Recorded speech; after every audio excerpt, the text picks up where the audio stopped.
പ്രാർത്ഥിക്കാം. അമ്മേ പരിശുദ്ധമ്മേ, അമ്മേ പരിശുദ്ധമ്മേ, ദൈവമാതാവേ, കൃപാസനത്തിലൂടെ ഞങ്ങൾക്കും ഞങ്ങളുടെ ദേശത്തിനും അമ്മ മധ്യസ്ഥം തേടി തന്ന എല്ലാ അനുഗ്രഹങ്ങൾക്കും കൃപകൾക്കും ഞങ്ങളിപ്പോൾ ഹൃദയം നിറഞ്ഞ നന്ദി പറയുന്നു. അമ്മേ പരിശുദ്ധമ്മേ, ദൈവമാതാവേ, 2004 ഡിസംബർ 7 തീയതി ഉച്ചകഴിഞ്ഞ് 2:30 കൃപാസനത്തിൽ സംഭവിച്ച അമ്മയുടെ പ്രത്യക്ഷപ്പെടലിനെ കുറിച്ച് തിരുസഭയ്ക്ക് സമർപ്പിച്ചിരിക്കുന്ന പഠനരേഖകളുടെ സഭാത്മകമായ പഠനം ആരംഭിക്കുവാൻ ഞങ്ങൾ പ്രാർത്ഥിക്കുന്നു.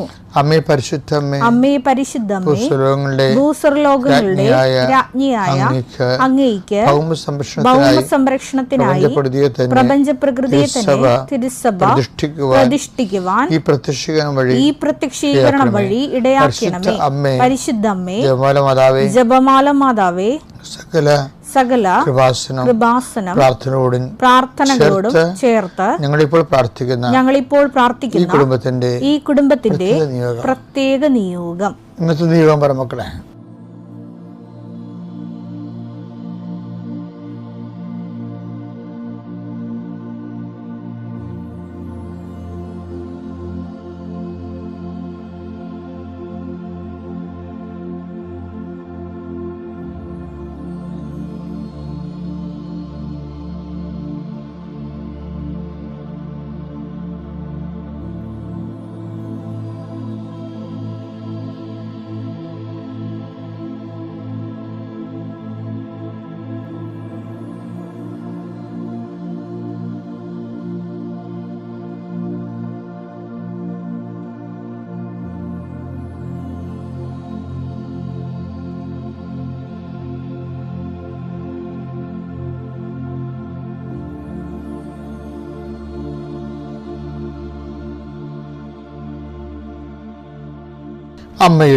അമ്മയുടെ പ്രത്യക്ഷീകരണത്തിന്റെ ഈ അനുഗ്രഹവേളയിൽ ഞങ്ങൾക്ക് സാധിച്ചു തരുവാൻ കനിയണമേ.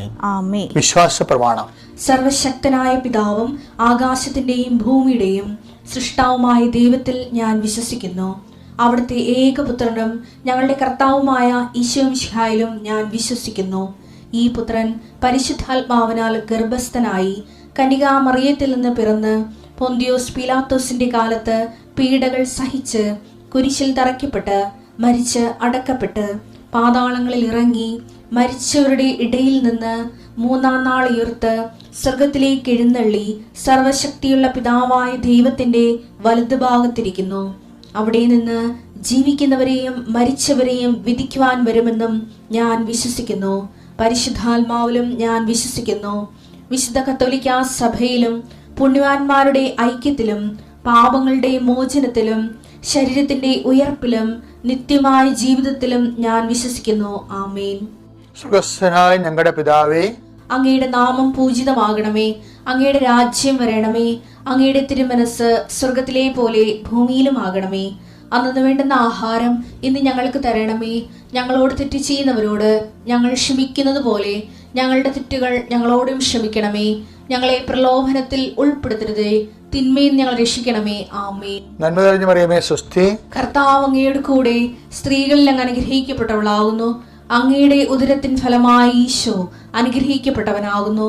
പരിശുദ്ധ മറിയമേ, തമ്പുരാന്റെ അമ്മേ, പാപികളായ ഞങ്ങൾക്ക് വേണ്ടി ഇപ്പോഴും ഞങ്ങളുടെ മരണസമയത്തും തമ്പുരാനോട് അപേക്ഷിക്കണമേ. ആമേൻ. കർത്താവേ, നിന്റെ ഉന്നതമായ നാമത്തിന് സ്വസ്ത്രം ചെയ്യുന്നു. കർത്താവേ, നിന്റെ വിശുദ്ധ പൗരോഹിത്യത്തെ മഹത്വപ്പെടുത്തണമേ. കർത്താവേ, സഭയിലുള്ള സാന്നിധ്യം പ്രകടമാക്കണമേ. 39 വർഷം ഞാൻ അർപ്പിച്ച കുർബാനയുടെ യോഗ്യതയാൽ ഇന്ന് സഞ്ചരിക്കുന്ന എല്ലാവരെയും, ഇന്ന് ഈശോയെ ഭാരത്തൂക്കമുള്ള ഓരോ വിഷയങ്ങൾക്ക് വേണ്ടി വേദനിച്ച് നടക്കുന്നവരെ അങ്ങ് സന്ധിക്കണം. കർത്താവേ, സാമ്പത്തികമായ കടങ്ങളിലൂടെ പരിഹാരമില്ലാതെ നീങ്ങുന്നവരെയും ജപ്തി നടപടി നേരിടുന്നവരെയും കണ്ണുനീരിടെ അങ്ങയുടെ ദൃശ്യം സംബന്ധിച്ച് പ്രാർത്ഥിക്കണം. ഈശോയെ കർത്താവേ, അങ്ങയെടുത്ത് മറുപടി ഉണ്ട്. ഈശോയെ, അങ്ങ് വിചാരിച്ചാൽ മതി, ഒരു നിമിഷം വിചാരിച്ചാൽ മതി, അങ്ങയുടെ മക്കൾ രക്ഷപ്പെടും.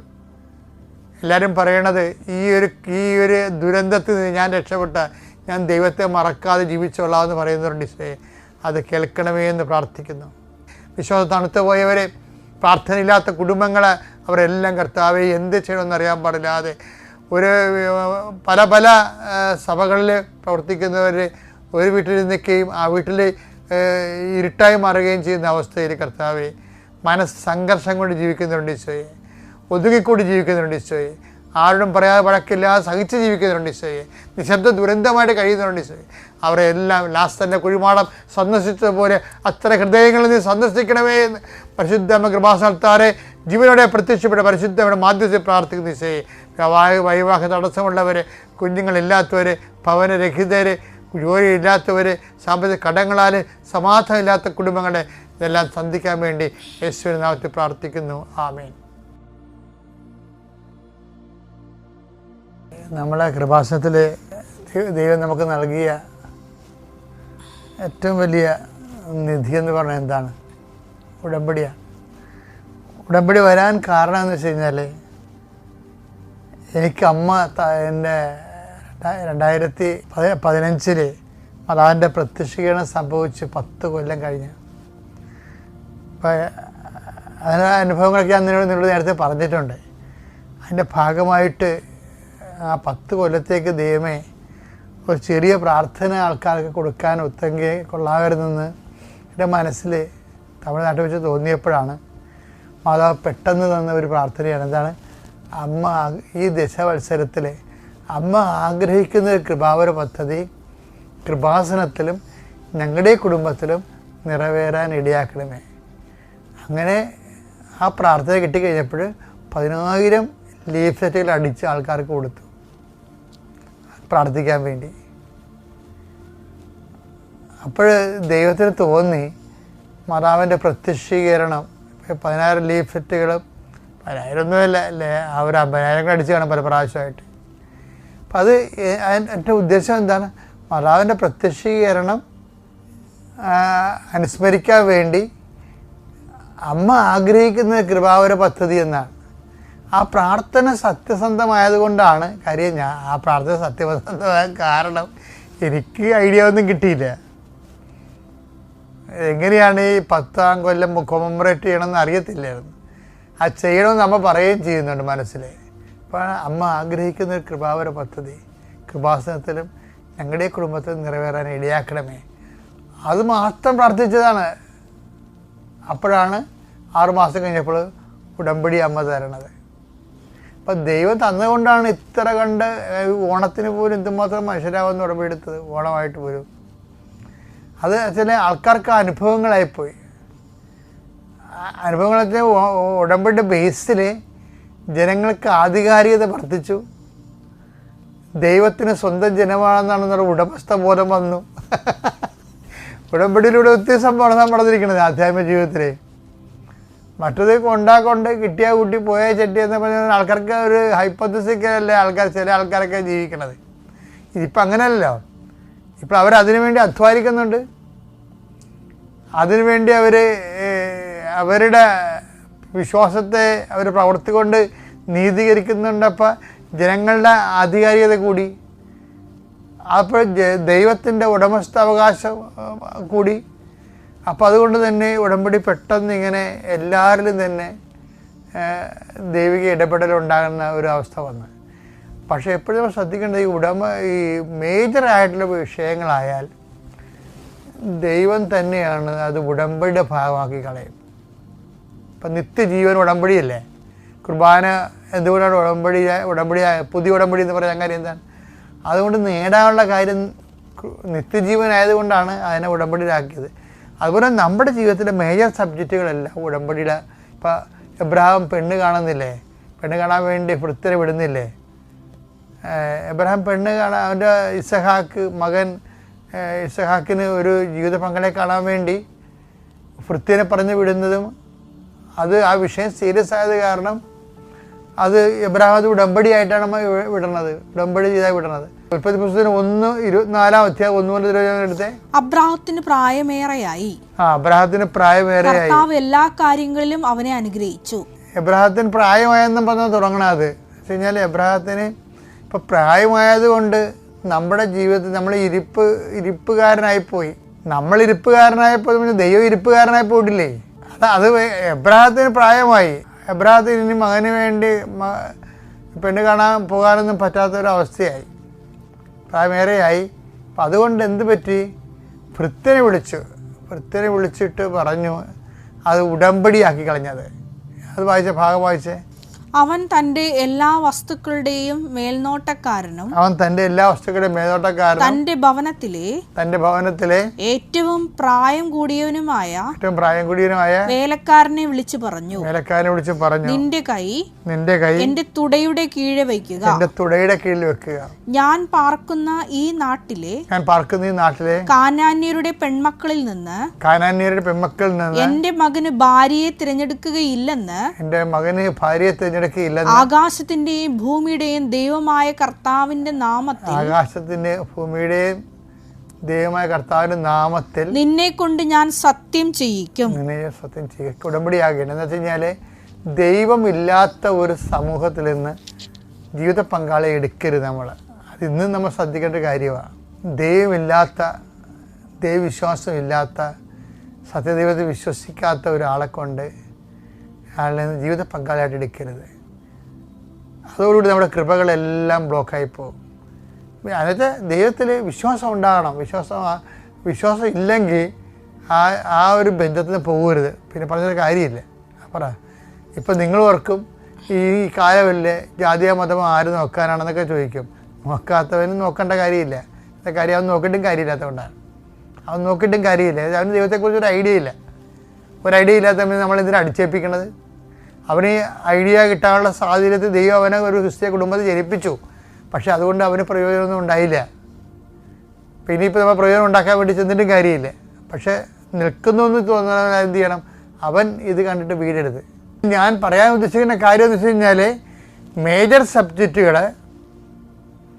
അത് ഉടമ്പടി അടിസ്ഥാനത്തിലാണ് നമ്മൾ ചെയ്യേണ്ടത്. അപ്പോൾ തന്നെ ഉടമ്പടി എടുത്തിരിക്കുന്ന ആൾക്കാരെ കാലം അങ്ങോട്ട് ചെല്ലുന്തോറും ഉടമ്പടി ഡയലൂട്ട് ആകാതിരിക്കാൻ വേണ്ടി പ്രത്യേകം ശ്രദ്ധിക്കണം.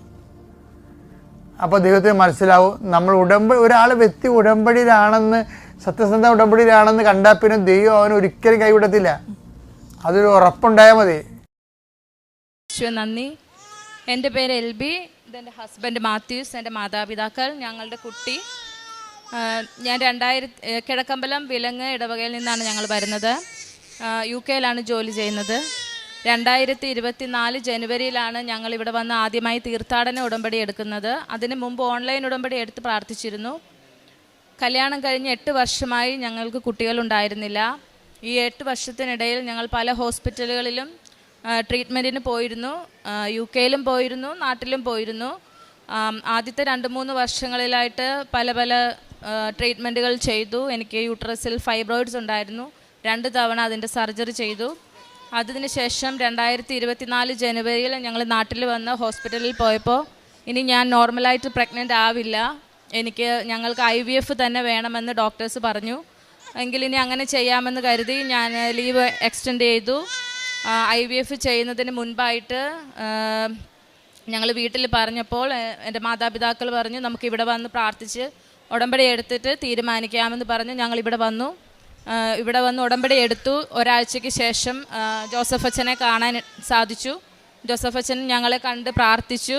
അച്ഛൻ സൈത്ത് പൂശി എന്നിട്ട് ഒരു മാതാവിൻ്റെ കാശുരൂപം പ്രാർത്ഥിച്ച് കയ്യിൽ തന്നിട്ട് പറഞ്ഞു ധൈര്യമായിട്ട് തിരിച്ചു പോയിക്കോളുക, എന്നിട്ട് കുഞ്ഞുമായി വന്ന് സാക്ഷ്യം പറഞ്ഞാൽ മതി എന്ന് പറഞ്ഞു. അങ്ങനെ ഞങ്ങൾ എക്സ്റ്റെൻഡ് ചെയ്തെടുത്ത് ലീവ് ക്യാൻസൽ ചെയ്തിട്ട് ഞാനും എൻ്റെ ഹസ്ബൻഡും ഫെബ്രുവരിയിൽ തിരിച്ചു പോയി. സെപ്റ്റംബറിൽ ഞാൻ പ്രഗ്നൻ്റ് ആയി എന്ന് കൺഫേം ചെയ്തു. മെയ് 6-ാം തീയതി ഞങ്ങൾക്കൊരു മോളുണ്ടായി. ഞങ്ങൾ അവളെ മിലാൻ മേരി മാത്യൂസ് എന്ന് പേരിട്ടു. മിലാൻ്റെ അർത്ഥം കൃപ എന്നാണ്. കൃപാസന മാതാവിൻ്റെ പേര് വരുന്ന രീതിയിൽ കൃപാ മേരി എന്നാണ് ഞങ്ങൾ ഇട്ടിരിക്കുന്നത്. കൃപ എന്ന് വീട്ടിൽ വിളിക്കുന്നു. ഇത്രയും വലിയൊരു അനുഗ്രഹം തന്ന് മാതാവിനും തിരുക്കുമാരനും ഞങ്ങളുടെ കോടാനുകോടി നന്ദി പറയുന്നു. അതുപോലെ തന്നെ 8 വർഷമായി ഞങ്ങളിങ്ങനെ പല ട്രീറ്റ്മെൻറ്റ് എടുത്തു. അതിലുപരി എനിക്ക് 2 സർജറി കഴിഞ്ഞിരുന്നു യൂട്രസിൽ. അതുകൊണ്ട് എനിക്ക് ഒരുപാട് കോംപ്ലിക്കേഷൻസ് ഒക്കെ ഉണ്ടാകും എൻ്റെ പ്രഗ്നൻസിയിൽ ഡെലിവറിയിൽ നിന്നൊക്കെ അവിടുന്ന് പറഞ്ഞായിരുന്നു. 6 മന്ത് ആകുമ്പോൾ എനിക്കൊരു പ്ലാസൻ്റയുടെ സ്പെഷ്യൽ സ്കാനിങ് വേണം, ചിലപ്പോൾ പ്ലാസൻ്റ നമ്മുടെ എൻ്റെ ഡെലിവറിക്ക് ശേഷം നോർമലായിട്ട് പോരത്തില്ല, അപ്പോൾ അതൊരു കോംപ്ലിക്കേഷനാണ് എന്ന് പറഞ്ഞതുകൊണ്ട് ഒക്കെ ഇതെല്ലാം തുടക്കത്തിലേ പറഞ്ഞിരുന്നു. പക്ഷേ ഞാൻ പ്രഗ്നൻസിക്ക് മുമ്പ് മുതൽ തന്നെ, ഉടമ്പടി എടുത്ത അന്ന് മുതൽ തന്നെ ഉടമ്പടി വസ്തുക്കൾ ഉപയോഗിക്കാറുണ്ടായിരുന്നു. എല്ലാ ദിവസവും തൈലം പ്രാർത്ഥിച്ചു എൻ്റെ വയറ്റിൽ പുരട്ടാറുണ്ട്. എനിക്ക് എൻ്റെ ഈ ത്രൂ ഔട്ട് പ്രഗ്നൻസിയിൽ എനിക്ക് ഒരു കോംപ്ലിക്കേഷൻസും ഉണ്ടായിരുന്നില്ല. ഡയബറ്റിക്സ് ഉണ്ടായിരുന്നു, പക്ഷേ അത് വളരെ കൺട്രോളബിൾ ആയിരുന്നു. ഞാൻ മെഡിക്കൽ ഫീൽഡിലാണ് വർക്ക് ചെയ്യുന്നത്. 7.5 മാസവും ഞാൻ ഫുൾ ടൈം ജോലി ചെയ്തിരുന്നു. പിന്നെ എൻ്റെ മെറ്റേണിറ്റി ലീവായപ്പോൾ ഞാൻ ലീവ് എടുത്തു. മെയ് 25-നായിരുന്നു എനിക്ക് ഡേറ്റ് പറഞ്ഞിരുന്നത്. പക്ഷേ എൻ്റെ അമ്മ മെയ് 6 എന്നുള്ളൊരു തീയതി അമ്മ ഡേറ്റ് ഇട്ട് പ്രാർത്ഥിച്ചിരുന്നു. അപ്പോൾ മെയ് 6 എന്ന് പറയുമ്പോൾ ഒത്തിരി 3 ആഴ്ച നേരത്തെയാണ്. അപ്പോൾ അമ്മ പറയുന്നത് 6 എന്നുള്ളത് ഇവിടുത്തെ മാതാവിൻ്റെ ഒരു നമ്പറാണ്, അത് അമ്മയ്ക്ക് മെയ് 6 അത് അങ്ങനെ തന്നെ ആവും എന്ന് പറഞ്ഞ് എൻ്റെ അമ്മ ഉടമ്പടി ഡേറ്റ് ഇട്ട് പ്രാർത്ഥിച്ചുകൊണ്ടേയിരുന്നു. മെയ് 6 ഉച്ച വരെ ആയിട്ട് എനിക്ക് പ്രശ്നങ്ങളൊന്നും ഉണ്ടായിരുന്നില്ല. അന്ന് എൻ്റെ അമ്മ വിളിച്ചപ്പോൾ ഞാൻ ചോദിച്ചു, ഇപ്പം എന്തേ മെയ് 6 ആയിട്ട് എനിക്ക് ഒരു പ്രശ്നമില്ലല്ലോ, എനിക്കൊന്നും ഡെലിവറി ആയില്ലല്ലോ എന്ന് പറഞ്ഞു. അപ്പോൾ അമ്മ എന്നോട് പറഞ്ഞു, മാതാവിന് നിസ്സാര സമയം മതി കാര്യങ്ങൾ നടത്താമെന്ന് പറഞ്ഞു. മെയ് 6 ഞങ്ങൾ ഫോൺ വിളിയെല്ലാം കഴിഞ്ഞു. എനിക്ക് നൈറ്റ് അവിടുത്തെ UK ടൈം, ഞാൻ UK യിലാണ് ഡെലിവറി ആയത്. UK ടൈം ഒരു 4 മണിയൊക്കെ ആയപ്പോൾ എനിക്കൊരു ചെറിയ പെയിൻ വന്ന് ഞാൻ ജസ്റ്റ് ഒന്ന് ഹോസ്പിറ്റലിൽ പോയി. അവരെന്നെ അഡ്മിറ്റ് ചെയ്തു. UK യിൽ മെയ് 6 11:30 നൈറ്റിൽ എനിക്ക് മോളുണ്ടായി. ഇന്ത്യൻ ടൈം ആണെങ്കിൽ അത് മെയ് 7 വെളുപ്പിന് 4 മണിക്കാണ്. പക്ഷേ എൻ്റെ അമ്മ പ്രാർത്ഥിച്ച അതേ ഡേറ്റിൽ മെയ് 25 ഡേറ്റ് പറഞ്ഞ് എനിക്ക് മെയ് 6 തന്നെ എൻ്റെ മോളെ മാതാവ് എനിക്ക് തന്നു.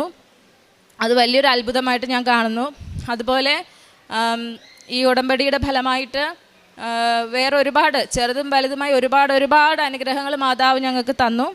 അതുപോലെ അടുത്തതായി ഞാൻ ഉടമ്പടിയിൽ വെച്ചിരുന്ന നിയോഗം, ഞങ്ങൾക്ക് സ്വന്തമായിട്ടൊരു ഭവനം UK യിൽ വാങ്ങിക്കാനായിരുന്നു. അതിന് പല കാരണങ്ങളുണ്ടായിരുന്നു. ഞങ്ങൾ 5 വർഷമായി റെൻറ്റിനാണ് താമസിച്ചുകൊണ്ടിരുന്നത്. പിന്നെ എൻ്റെ സഹോദരനും ഫാമിലിയും അവിടെയുണ്ട്. എൻ്റെ ഹസ്ബൻഡിൻ്റെ അനിയനും ഞങ്ങളോടൊപ്പം തന്നെ UK യിലാണ് താമസിക്കുന്നത്. അപ്പോൾ ഞങ്ങൾക്ക് എല്ലാവർക്കും കൂടെ ഒരുമിച്ച് ഒരു വീട്ടിൽ താമസിക്കണമെന്ന് വളരെ ഒരു ആഗ്രഹമായിരുന്നു. അങ്ങനെ ഞങ്ങൾ ഒരു വീട് ഉണ്ടായിരുന്നു. റെൻറ്റിന് അന്വേഷിച്ചു എല്ലാവരും കൂടെ ഒരുമിച്ച് നിൽക്കാൻ. പക്ഷേ റെൻറ്റിന് അങ്ങനെ നമുക്ക് ഇത്രയും പേരിൽ കൂടുതലൊന്നും നമുക്ക് വീട് കിട്ടില്ല. സഹോദരൻ 2 കുട്ടികളുണ്ട്. അപ്പോൾ കുട്ടികളൊക്കെ ഉള്ളതുകൊണ്ട് നമുക്ക് വീട് അങ്ങനെ കിട്ടാൻ പാടാണ്. ഫിനാൻഷ്യലി ഞങ്ങൾ ആ സമയത്ത് അത്ര വലിയ സ്റ്റേബിളൊന്നും ആയിരുന്നില്ല. പല ക്രൈസിസിൽ കൂടെ കടന്നു പോകുന്ന സമയമായിരുന്നെങ്കിൽ കൂടി മാതാവ് അത് ഞങ്ങൾക്ക് 3 ഫാമിലിക്കും താമസിക്കാൻ പറ്റുന്ന പോലെ 3 നിലയായിട്ടുള്ള ഒരു വീട് മാതാവ് ഞങ്ങൾക്ക് തന്നു. ഞങ്ങളെക്കൊണ്ട് അഫോർഡബിൾ ആയിട്ടുള്ള രീതിയിൽ ഞങ്ങൾ ആഗ്രഹിച്ചതുപോലെ തന്നെ ഒരു വീട് മാതാവ് ഞങ്ങൾക്ക് തന്നു. അത് എൻ്റെ ഉടമ്പടിയിലെ ഒരു നിയോഗമായിരുന്നു. അതുപോലെ ഞങ്ങൾ വീട് വാങ്ങിച്ചതിന് ശേഷം എൻ്റെ മാതാപിതാക്കന്മാരെ ഞങ്ങൾക്ക് UK യിൽ കൊണ്ടുപോകാൻ സാധിച്ചു. അവർ എന്താ പറയുക, ഈ ആരോഗ്യ പ്രശ്നങ്ങൾ ഉണ്ടായിരുന്നെങ്കിൽ കൂടി സുഖമായിട്ട് വന്നു. 6 മാസത്തോളം ഞങ്ങളോടൊപ്പം നിന്നു. ഇവർ വന്നപ്പോൾ ഇവിടുത്തെ കൃപാസന മാതാവിൻ്റെ ഒരു രൂപമാണ് ഞങ്ങൾക്ക് കൊണ്ടുവന്നത്. അത് ഞങ്ങൾ വീട്ടിൽ വെച്ചു, പ്രാർത്ഥിച്ചു. 2025 ഓഗസ്റ്റ് മാസത്തിൽ എൻ്റെ അപ്പച്ചനും അമ്മച്ചിയും വന്നു. 2025 സെപ്റ്റംബറിൽ ലാണ് ഞാൻ പ്രഗ്നൻ്റ് ആണെന്ന് കൺഫേം ചെയ്തത്. എൻ്റെ ആദ്യത്തെ 5 മാസക്കാലം എൻ്റെ മാതാപിതാക്കൾ എന്നോടൊപ്പം ഉണ്ടായിരുന്നു. അവരുടെ സ്നേഹവും ശുശ്രൂഷ അനുഭവിക്കാൻ എനിക്ക് ഭാഗ്യമില്ല. എനിക്ക് ഏറ്റവും ആവശ്യമുണ്ടായിരുന്ന സമയത്ത് മാതാവ് എന്നെ അവിടെ എത്തിച്ചു. ആ ഒരു അനുഗ്രഹവും മാതാവ് എനിക്ക് തന്നു. 8 വർഷമായിട്ട് ഞങ്ങൾ വെയിറ്റ് ചെയ്തിരുന്നപ്പോഴും എല്ലാവരും പല രീതിയിൽ അറിയാമല്ലോ, കുഞ്ഞുങ്ങളില്ലാതെ വരുമ്പോൾ നമുക്ക് സമൂഹത്തിൽ നിന്നും വരുന്ന എന്താ പറയുക, നമ്മൾ കേൾക്കേണ്ടി വരുന്ന കാര്യങ്ങളൊക്കെ, അതിൻ്റെയൊക്കെ ഫലമായിട്ട് ഞാനും ഒരു ഡിപ്രഷൻ സ്റ്റേജിൽ കൂടെയൊക്കെ കടന്നു പോയിട്ടുണ്ട്. ഒരു പക്ഷേ മറ്റുള്ളവർക്കത് മനസ്സിലാവില്ല, എന്നെ അറിയാവുന്നവർക്കറിയാം എനിക്ക് ഡിപ്രഷനുണ്ട്. ഏറ്റവും കൂടുതൽ എൻ്റെ ഹസ്ബൻഡാണത് അറിഞ്ഞതും അതിൻ്റെ ബുദ്ധിമുട്ട് അനുഭവിച്ചതും. പക്ഷേ ഈ ഉടമ്പടിയുടെ ഭാഗമായിട്ട് അതൊക്കെ എനിക്ക് മാറിക്കിട്ടി. ഇപ്പോൾ എല്ലാം പോസിറ്റീവായിട്ട് കാണാനും എല്ലാ കാര്യങ്ങളും ചെയ്യാനും എനിക്ക് സാധിക്കുന്നുണ്ട്. എൻ്റെ ഈ നിയോഗങ്ങൾ സാധിച്ചതിലുപരി എനിക്ക് ഈ ഉടമ്പടിയിലൂടെ എനിക്കും എൻ്റെ കുടുംബത്തിനും ഒരുപാട് ആധ്യാത്മിക വളർച്ചയുണ്ടായി. ഞങ്ങൾക്ക് എന്ത് നെഗറ്റീവ് വന്നാലും അതെല്ലാം ഒന്നുമല്ല, ഞങ്ങളെ അതൊന്നും ബാധിക്കില്ല എന്ന് മനസ്സിലാക്കി ഞങ്ങൾക്ക് സന്തോഷത്തോടെ ജീവിക്കാൻ സാധിക്കുന്നുണ്ട്. മാതാവിൻ്റെയും തിരുക്കുമാരൻ്റെയും അനുഗ്രഹത്താൽ ഞാനും എൻ്റെ ഹസ്ബൻഡും, ഞങ്ങളുടെ കുട്ടിയും, ഹസ്ബൻഡിൻ്റെ അനിയനും, എൻ്റെ സഹോദരനും കുടുംബവും, അങ്ങനെ ഞങ്ങളെല്ലാവരും ഒരുമിച്ച് സന്തോഷത്തോടെ ഒരു സ്ഥലത്ത് ഒരു ഭവനത്തിൽ ജീവിക്കുന്നു. അതുകൊണ്ട് ഞങ്ങൾക്ക് ഞങ്ങളുടെ അപ്പച്ചനും അമ്മച്ചും ഇടയ്ക്ക് വന്നു പോകും. അതുകൊണ്ട് ഈ പറഞ്ഞ പോലെ നാട് വിട്ട് താമസിക്കുന്ന അങ്ങനത്തെ യാതൊരു ബുദ്ധിമുട്ടും ഞങ്ങൾക്കില്ല. ഞങ്ങൾക്ക് എല്ലാവർക്കും ഒരുമിച്ച് സന്ധ്യാപ്രാർത്ഥന ചൊല്ലി നമ്മൾ നാട്ടിൽ എങ്ങനെയാണോ ജീവിക്കുന്നത് അതുപോലെ തന്നെ അവിടെ ജീവിക്കാൻ മാതാവ് ഞങ്ങളെ അനുഗ്രഹിച്ചു. അതുപോലെ തന്നെ എൻ്റെ നിയോഗത്തിലുണ്ടായിരുന്നതായിരുന്നു എൻ്റെ കുറച്ച് ഞാൻ ഒരാളെ സഹായിക്കാൻ കൊടുത്ത കുറച്ച് എൻ്റെ സ്വർണം, പൈസ അതൊക്കെ നഷ്ടപ്പെട്ടു പോയായിരുന്നു. അത് 3 വർഷത്തിന് മുമ്പ് സംഭവിച്ചതാണ്. പക്ഷെ ഞാൻ ഉടമ്പടി എടുത്തതിന് ശേഷം എനിക്കത് തിരികെ ലഭിച്ചു. അത് ഞങ്ങളെ ഏറ്റവും കൂടുതൽ ഫിനാൻഷ്യലി പൈസയുടെ ആവശ്യമുണ്ടായിരുന്ന സമയത്താണ് എനിക്ക് ആ പൈസയും അതെല്ലാം തിരികെ ലഭിച്ചത്. അതും മാതാവിൻ്റെ വലിയൊരു ഇടപെടലാണ്. നമുക്ക് കാശ് പോവും വരും കിട്ടുകയൊക്കെ ചെയ്യും, പക്ഷേ അത് നമുക്ക് ഏറ്റവും ആവശ്യമുള്ള സമയത്ത് കിട്ടുക എന്നതാണ്. അതാണ് ഉടമ്പടിയിലെ ഏറ്റവും വലിയ പ്രത്യേകതയായിട്ട് എനിക്ക് തോന്നുന്നത്. നമുക്ക് കിട്ടുന്ന കാര്യങ്ങളെല്ലാം കിട്ടേണ്ട സമയത്ത് തന്നെയാണ് മാതാവ് നമുക്ക് തരുന്നത്. ഈ 8 വർഷക്കാലവും ഞങ്ങൾക്ക് കുഞ്ഞുങ്ങളെല്ലാം ഉണ്ടാവാതിരിക്കുമ്പോൾ ആദ്യമൊക്കെ വിഷമിച്ചെങ്കിലും പിന്നീട് ഞങ്ങൾ സ്വയം ഓരോ കാരണങ്ങൾ പറഞ്ഞ് സമാധാനിക്കുമായിരുന്നു. ഇന്നത് സംഭവിക്കുക, അത് സംഭവിക്കുമായിരുന്നു, അതുകൊണ്ടാവാം നമുക്ക് നീണ്ടു പോയതെന്ന്. പക്ഷേ ഇപ്പം ഞങ്ങൾക്ക് മനസ്സിലായി ഇതാണ് ഞങ്ങളുടെ ഏറ്റവും റൈറ്റ് സമയം. ആ കറക്റ്റ് സമയത്താണ് മാതാവ് ഞങ്ങൾക്ക് ഒരു മോളെ തന്നത്. സ്വന്തമായ ഒരു ഭവനം വാങ്ങി ജോലിയിൽ ഞങ്ങളവിടെ സെറ്റിലായി വരുന്നു. ഇപ്പോൾ ഒരു കുഞ്ഞിനെ അറിയാമല്ലോ, അവിടെ ഒരു കുഞ്ഞുണ്ടെങ്കിൽ നമുക്ക് 2 പേർക്കും ജോലിക്ക് പോവാൻ പറ്റില്ല. ഒരാൾ ജോലിക്ക് പോകുമ്പോൾ ഒരാൾ ലീവ് എടുക്കണം, അങ്ങനെയൊക്കെ ഒത്തിരി കാര്യങ്ങളുണ്ട്. അതെല്ലാം ഞങ്ങൾക്ക് ഇപ്പോൾ ഉള്ള സാഹചര്യത്തിൽ അതെല്ലാം ഞങ്ങൾക്ക് സാധിക്കും. പക്ഷെ കുറച്ച് മുമ്പായിരുന്നുവെങ്കിൽ അത് ഞങ്ങൾക്ക് സാധിക്കില്ലായിരുന്നു. ഞങ്ങളുടെ എല്ലാ കാര്യങ്ങളും ഞങ്ങളെക്കാൾ കൂടുതൽ മാതാവിന് അറിയാമായിരുന്നു. അതുകൊണ്ടാവാം ഇത്രയും നാളും ഞങ്ങൾ ലേറ്റായിട്ട് ഞങ്ങളുടെ ഏറ്റവും അനുയോജ്യമായ സമയത്ത് മാതാവ് ഞങ്ങളുടെ മോളെ ഞങ്ങൾക്ക് തന്നത്. അതിന് ഞങ്ങൾ മാതാവിനോട് ഒരുപാട് നന്ദി പറയുന്നു. അതുപോലെ അവൾ ഉണ്ടായതിന് ശേഷം അവളുടെ കാര്യങ്ങളാണെങ്കിൽ എല്ലാം വളരെ ഫാസ്റ്റായിരുന്നു. അവളുടെ പേപ്പർ വർക്ക്, പാസ്പോർട്ട്, വിസ, എല്ലാ കാര്യങ്ങളും വളരെ പെട്ടെന്ന് നടക്കുകയും ഞാനും മോളും തനിച്ച് ആരുടെ ഹെൽപ്പില്ലാതെ നാട്ടിലേക്ക് വന്നു. ഞാൻ അവിടെ ഡെലിവറിയായി 52ാമത്തെ ദിവസം ഞാനും എൻ്റെ മോളും നാട്ടിലെത്തി. ആദ്യമൊക്കെ എനിക്ക് ടെൻഷൻ ഉണ്ടായിരുന്നു, പക്ഷേ മാതാവ് ഞങ്ങളുടെ കൂടെ ഉണ്ടെന്നുള്ള ധൈര്യത്തിൽ ഞാനും മോളും കൂടെ പോന്നു. ഒരു കുഴപ്പവുമില്ലാതെ അവൾ ഭയങ്കര കോപ്പറേറ്റ് ചെയ്തു. ഒരു പ്രശ്നങ്ങളുമില്ലാതെ എനിക്ക് 2 ഫ്ലൈറ്റ് കയറി ഇറങ്ങി 16 മണിക്കൂർ ഞാൻ ആ മോളുമായി യാത്ര ചെയ്തു നാട്ടിലെത്തി. അതിനുശേഷം കഴിഞ്ഞ ഫ്രൈഡേയാണ് എൻ്റെ ഹസ്ബൻഡ് വന്നത്. ഇന്നലെ ഞങ്ങളുടെ മോളുടെ മാമോദീസയായിരുന്നു. അതും മാതാവിൻ്റെയും ഈശോൻ്റെയും അനുഗ്രഹത്താൽ ഞങ്ങൾ ആഗ്രഹിച്ചതിലും പ്രതീക്ഷിച്ചതിലും വളരെ ഭംഗിയായി ദൈവികമായി തന്നെ ആ ചടങ്ങ് ഞങ്ങൾക്ക് പൂർത്തീകരിക്കാൻ സാധിച്ചു. ഇതെല്ലാം അനുഗ്രഹം തന്ന ദൈവത്തിന് നന്ദി പറയുന്നു. ഇതുകൂടാതെ ഞാനൊരു ഡയറി ഇവിടെ കൊണ്ടുവന്നിട്ടുണ്ട്. ഈ ഡയറിയിൽ എനിക്ക് ഓരോ സമയവും കിട്ടുന്ന ചെറുതും വലുതുമായ എല്ലാ കാര്യങ്ങളും ഞാനിതിൽ എഴുതി വെച്ചിട്ടുണ്ട്. ഞാനത് പറയുകയാണെങ്കിൽ ഒരുപാട് സമയം എടുക്കും. ഞങ്ങളെക്കാളുപരി ഞാൻ ഈ പ്രാർത്ഥിക്കുന്നതും ഞങ്ങൾക്ക് ഓരോ കാര്യങ്ങൾ നടന്ന് കിട്ടുന്നത് കണ്ട് ഞങ്ങളുടെ സുഹൃത്തുക്കളും ചുറ്റുമുള്ളവരും എല്ലാം ഓരോ പ്രാർത്ഥനാ നിയോഗങ്ങൾ ഞങ്ങളോട് പറയുമായിരുന്നു. അതെല്ലാം പ്രാർത്ഥിച്ചതിൻ്റെ ഫലമായിട്ട് അവർക്കെല്ലാം ഓരോരോ കാര്യങ്ങൾ നടന്ന് കിട്ടിയിട്ടുണ്ട്. അതെല്ലാം ഞാൻ ഈ ഡയറിയിൽ അതാത് സമയങ്ങളിൽ എഴുതി വയ്ക്കും. കാരണം അല്ലെങ്കിൽ ഞാൻ മറന്നു പോകും. അതുമാതിരി അനുഗ്രഹങ്ങൾ മാതാവ് ഞങ്ങൾക്കും ഞങ്ങളെ പ്രതി മറ്റുള്ളവർക്കും കൊടുത്തിട്ടുണ്ട്. അതെല്ലാം ഞാനിവിടെ മാതാവിൻ്റെ മുമ്പിൽ സമർപ്പിക്കുന്നു. അതുപോലെ ഞങ്ങളുടെ ജോലിയുടെ ഭാഗമായി ഞങ്ങൾക്ക് ഓരോ സമയം അറിയാമല്ലോ, ഓരോ എക്സാമുകളുണ്ട് നമ്മൾ മുന്നോട്ട് പോകുന്നതനുസരിച്ച്. ആ എക്സാമുകളെല്ലാം തന്നെ എനിക്കും എൻ്റെ ഹസ്ബൻഡിനും അതുപോലെ ഞങ്ങളോട് പ്രാർത്ഥനാ സഹായം ചോദിക്കുന്ന എല്ലാവർക്കും ഞാൻ മാതാവിൻ്റെ ഉടമ്പടി വസ്തുക്കൾ കൊടുത്തുവിടും. എക്സാമിന് പോകുമ്പോൾ കുറേ ഇവിടുന്ന് കാശ് രൂപങ്ങൾ മാതാവിൻ്റെ ലോക്കറ്റുകളെല്ലാം വാങ്ങിച്ചിട്ടുണ്ട്. അതെല്ലാം ഈ എക്സാമിന് പോകുന്നവർക്ക് കൊടുത്തുവിടും. അങ്ങനെ ഞങ്ങൾക്കും ഞങ്ങളുടെ മാതാവിനോട് ആശ്രയിച്ച് പ്രാർത്ഥിച്ച് എക്സാമിനും ഡ്രൈവിംഗ് ടെസ്റ്റുകൾക്കും ഒക്കെ ഞങ്ങളുടെ സുഹൃത്തുക്കൾ എല്ലാവരും ഫസ്റ്റ് അറ്റംപ്റ്റിൽ തന്നെ മാതാവിൻ്റെ അനുഗ്രഹത്താൽ പാസ്സായി. അതെല്ലാം ഞാനിവിടെ പറയുന്നു. അതുപോലെ ഉടമ്പടി വസ്തുക്കൾ ഉപയോഗിച്ചതിൻ്റെ ഫലമായി ഞങ്ങൾക്കും ഞങ്ങളുടെ സുഹൃത്തുക്കൾക്കും എല്ലാം ഒരുപാട് രോഗസൗഖ്യം, അത് ചെറുതു മുതൽ വലുത് വരെ രോഗസൗഖ്യങ്ങൾ ലഭിച്ചു. അതിനെല്ലാം യേശുവിനോട് നന്ദി പറയുന്നു. പ്രേക്ഷിത പ്രവർത്തനത്തിൻ്റെ ഫലമായി ഞങ്ങൾ നാട്ടിൽ വന്നു പോകുമ്പോൾ ഇംഗ്ലീഷും മലയാളം പത്രം വാങ്ങിയിട്ട് പോകും. അവിടെ പള്ളികളിൽ കൊടുക്കും, ഇംഗ്ലീഷ് ചർച്ചിലും കൊടുക്കും, മലയാളം കമ്മ്യൂണിറ്റിയിലുള്ള ചർച്ചിലും കൊടുക്കും. അതുപോലെ ആരെങ്കിലുമൊക്കെ നാട്ടിൽ വന്ന് പോകുമ്പോൾ എൻ്റെ അപ്പച്ചനും അമ്മച്ചിയും പത്രം മേടിച്ച് കൊടുത്തു വിടും. അപ്പം ഞങ്ങൾ അതനുസരിച്ച് കൊടുക്കും. അല്ലാത്ത സമയങ്ങളിലൊക്കെ ഞാൻ സോഷ്യൽ മീഡിയയിൽ കൂടെ അച്ഛൻ്റെ ടോക്കുകൾ, സാക്ഷ്യങ്ങളൊക്കെ ഷെയർ ചെയ്യാറുണ്ട്. അച്ഛൻ്റെ ടോക്കുകൾ കാണാറുണ്ട്, സാക്ഷ്യങ്ങൾ കേൾക്കാറുണ്ട്, ചെയ്യുമായിരുന്നു. പിന്നെ കാരുണ്യ പ്രവൃത്തികളായിട്ട് ജോലിയുടെ ഭാഗമായി ഞാൻ പറഞ്ഞ പോലെ മെഡിക്കൽ ഫീൽഡിൽ മറ്റുള്ളവരെ സഹായിക്കാൻ പറ്റുന്നുണ്ട്.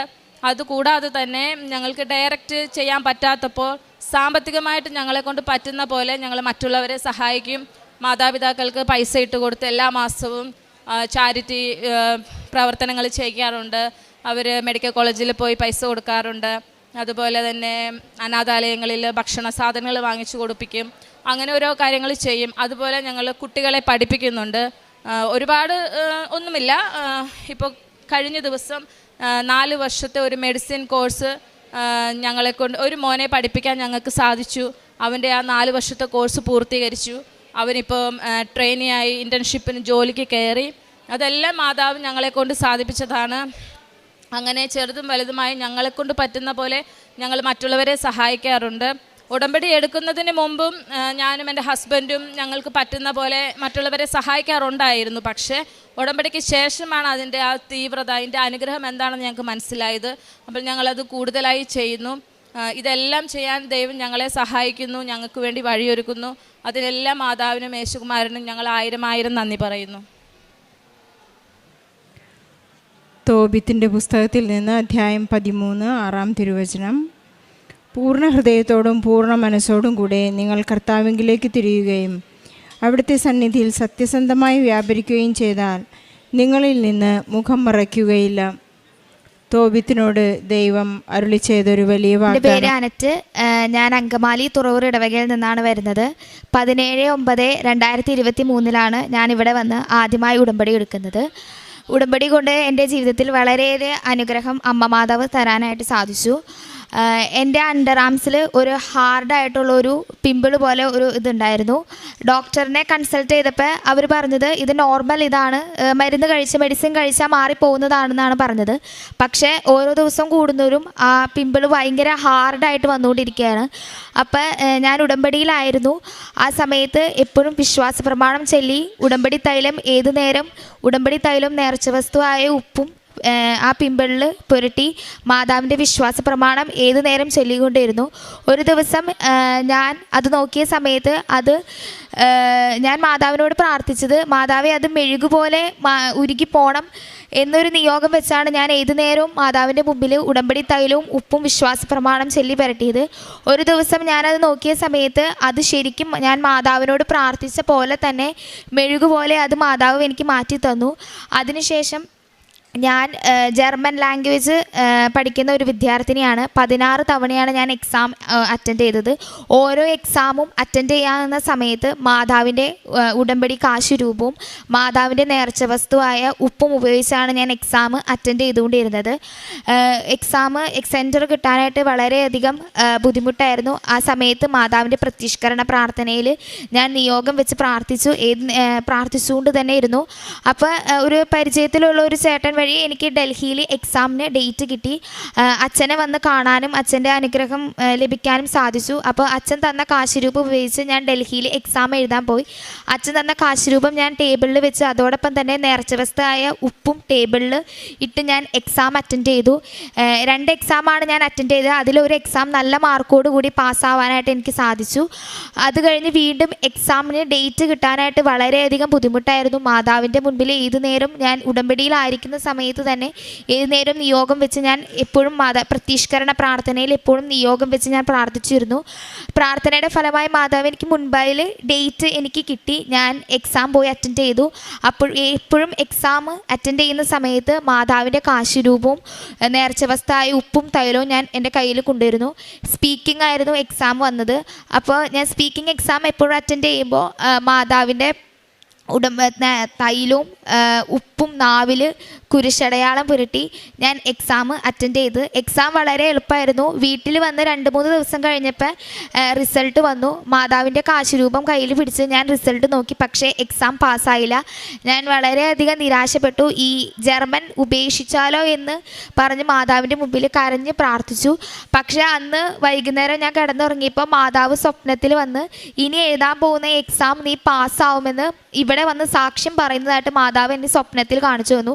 പിറ്റേ ദിവസം 5:30 പ്രത്യക്ഷീകരണ പ്രാർത്ഥന എത്തിച്ചപ്പോൾ മാതാവിൻ്റെ മുമ്പിൽ ഞാൻ നിയോഗം വെച്ച് പ്രാർത്ഥിച്ചത്, മാതാവ് സ്വപ്നം കാണിച്ചു തന്ന പോലെ ഇനിയുള്ള എക്സാം എനിക്ക് പാസ്സാവാനായിട്ട് സാധിക്കണം. അതോടൊപ്പം തന്നെ എനിക്ക് പെട്ടെന്ന് തന്നെ ട്രിവാൻഡ്രത്ത് ഡേറ്റ് കിട്ടി. ഞാൻ എക്സാം അറ്റൻഡ് ചെയ്തു. മാതാവിൻ്റെ കാശുരൂപം കയ്യിൽ പിടിച്ച് മുറുകെ ഞാൻ എക്സാം അറ്റൻഡ് ചെയ്തു. റിസൾട്ട് 1 മാസം കഴിഞ്ഞപ്പോൾ വന്നു. മാതാവിൻ്റെ കാശുരൂപം കയ്യിലെടുത്ത് നേർച്ചവസ്തുവായ തൈലം ഫോണിൽ കുരിശടയാളം പുരട്ടി ഞാൻ എക്സാം റിസൾട്ട് നോക്കിയപ്പോൾ മാതാവ് സ്വപ്നത്തിൽ കാണിച്ചു തന്ന പോലെ തന്നെ കൃത്യമാർക്കോടുകൂടി പാസ്സാവാനായിട്ട് എനിക്ക് സാധിച്ചു. അപ്പം 3 മൊഡ്യൂള് കിട്ടിക്കഴിഞ്ഞാൽ പേപ്പർ വർക്ക് തുടങ്ങാമെന്ന് എനിക്കൊരു അറിവുണ്ടായിരുന്നു. അപ്പോൾ ഞാനൊരു ഏജൻറ്റിൻ്റെ കയ്യിൽ കൊടുത്തു. പക്ഷേ അത് ഭയങ്കര ലാഗും നീട്ടിക്കൊണ്ട് പോലെയായിരുന്നു. അപ്പോൾ മാതാവിൻ്റെ മുമ്പിൽ ഞാൻ പ്രാർത്ഥിച്ചു, മാതാവ് എനിക്കറിയില്ല ഏതാണ് സത്യം എന്നുള്ളതും ഏതാണ് തെറ്റെന്നുള്ളതും നീ എനിക്ക് കാണിച്ചു തരണം എന്ന് മാതാവിൻ്റെ മുമ്പിൽ എപ്പോഴും നിയോഗം വെച്ച് പ്രാർത്ഥിച്ചു. അപ്പോൾ മാതാവ് എനിക്ക് ശരിയെന്ന് കാണിച്ചു തന്നു. ആ ചേട്ടൻ്റെ കയ്യിൽ നിന്ന് പേപ്പർ തിരിച്ച് വാങ്ങാനായിട്ടും അതോടൊപ്പം തന്നെ ഞാൻ പ്രാർത്ഥിച്ചതിൻ്റെ അനുഗ്രഹമായിട്ട് വേറൊരു ചേട്ടൻ വന്ന് ജർമ്മൻ്റെ കാര്യം സംസാരിക്കുകയും നല്ലൊരു ഏജൻസിയിൽ എനിക്ക് കൊടുക്കുകയും മാതാവിൻ്റെ മുമ്പിൽ എപ്പോഴും ഇവിടെ വന്നാലും എനിക്ക് നല്ലൊരു ഏജൻസി കാണിച്ചു തരാനും പെട്ടെന്ന് തന്നെ ഇൻ്റർവ്യൂ പാസ്സായി പോകാനായിട്ട് സാധിക്കണമെന്ന് ഞാൻ മാതാവിൻ്റെ മുമ്പിൽ നിയോഗം വെച്ച് പ്രാർത്ഥിച്ചു. മാതാവിൻ്റെ അനുഗ്രഹം കൊണ്ട് തന്നെ പെട്ടെന്ന് തന്നെ എനിക്ക് ഫെറട്രാഗ് കിട്ടുകയും ഈ അക്കോമഡേഷനും വിസയും കാര്യങ്ങളെല്ലാം ലഭിച്ച് ഒക്ടോബർ 1-ാം തീയതി പോകാനായിട്ടുള്ള അനുഗ്രഹം മാതാവിൽ നിന്ന് എനിക്ക് കിട്ടി. അതോടൊപ്പം തന്നെ ഉടമ്പടിയിലായിരിക്കുമ്പോൾ തന്നെ 2 ആഴ്ച കൂടുമ്പോൾ കുമ്പസാരിക്കാനും കുർബാനയോടുള്ള പങ്കാളിത്തം ഏറ്റവും കൂടാനായിട്ട് സാധിച്ചു. പ്രേക്ഷിത പ്രവർത്തനമായിട്ട് ഞാനിങ്ങനെ പ്രായം ചെന്ന അമ്മമാരെ നോക്കാനും അവർക്ക് ഭക്ഷണം വാരി കൊടുക്കാനും കുളിപ്പിക്കാനായിട്ട് 3 മാസത്തോളം കൂടി പോയിട്ടുണ്ടായിരുന്നു. അതോടൊപ്പം തന്നെ ഇവിടെ തന്നെ പത്രങ്ങൾ എല്ലാ സ്ഥലത്തും കൊണ്ട് കൊടുക്കാനും മാതാവിൻ്റെ അനുഗ്രഹങ്ങൾ എല്ലായിടത്തും എത്തിക്കാനായിട്ട് സാധിച്ചു.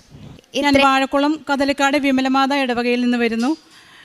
ഞാൻ ഉടമ്പടി എടുത്തത് 11/7/2022 എൻ്റെ നിയോഗം എൻ്റെ മകനൊരു ജോലിയായിരുന്നു.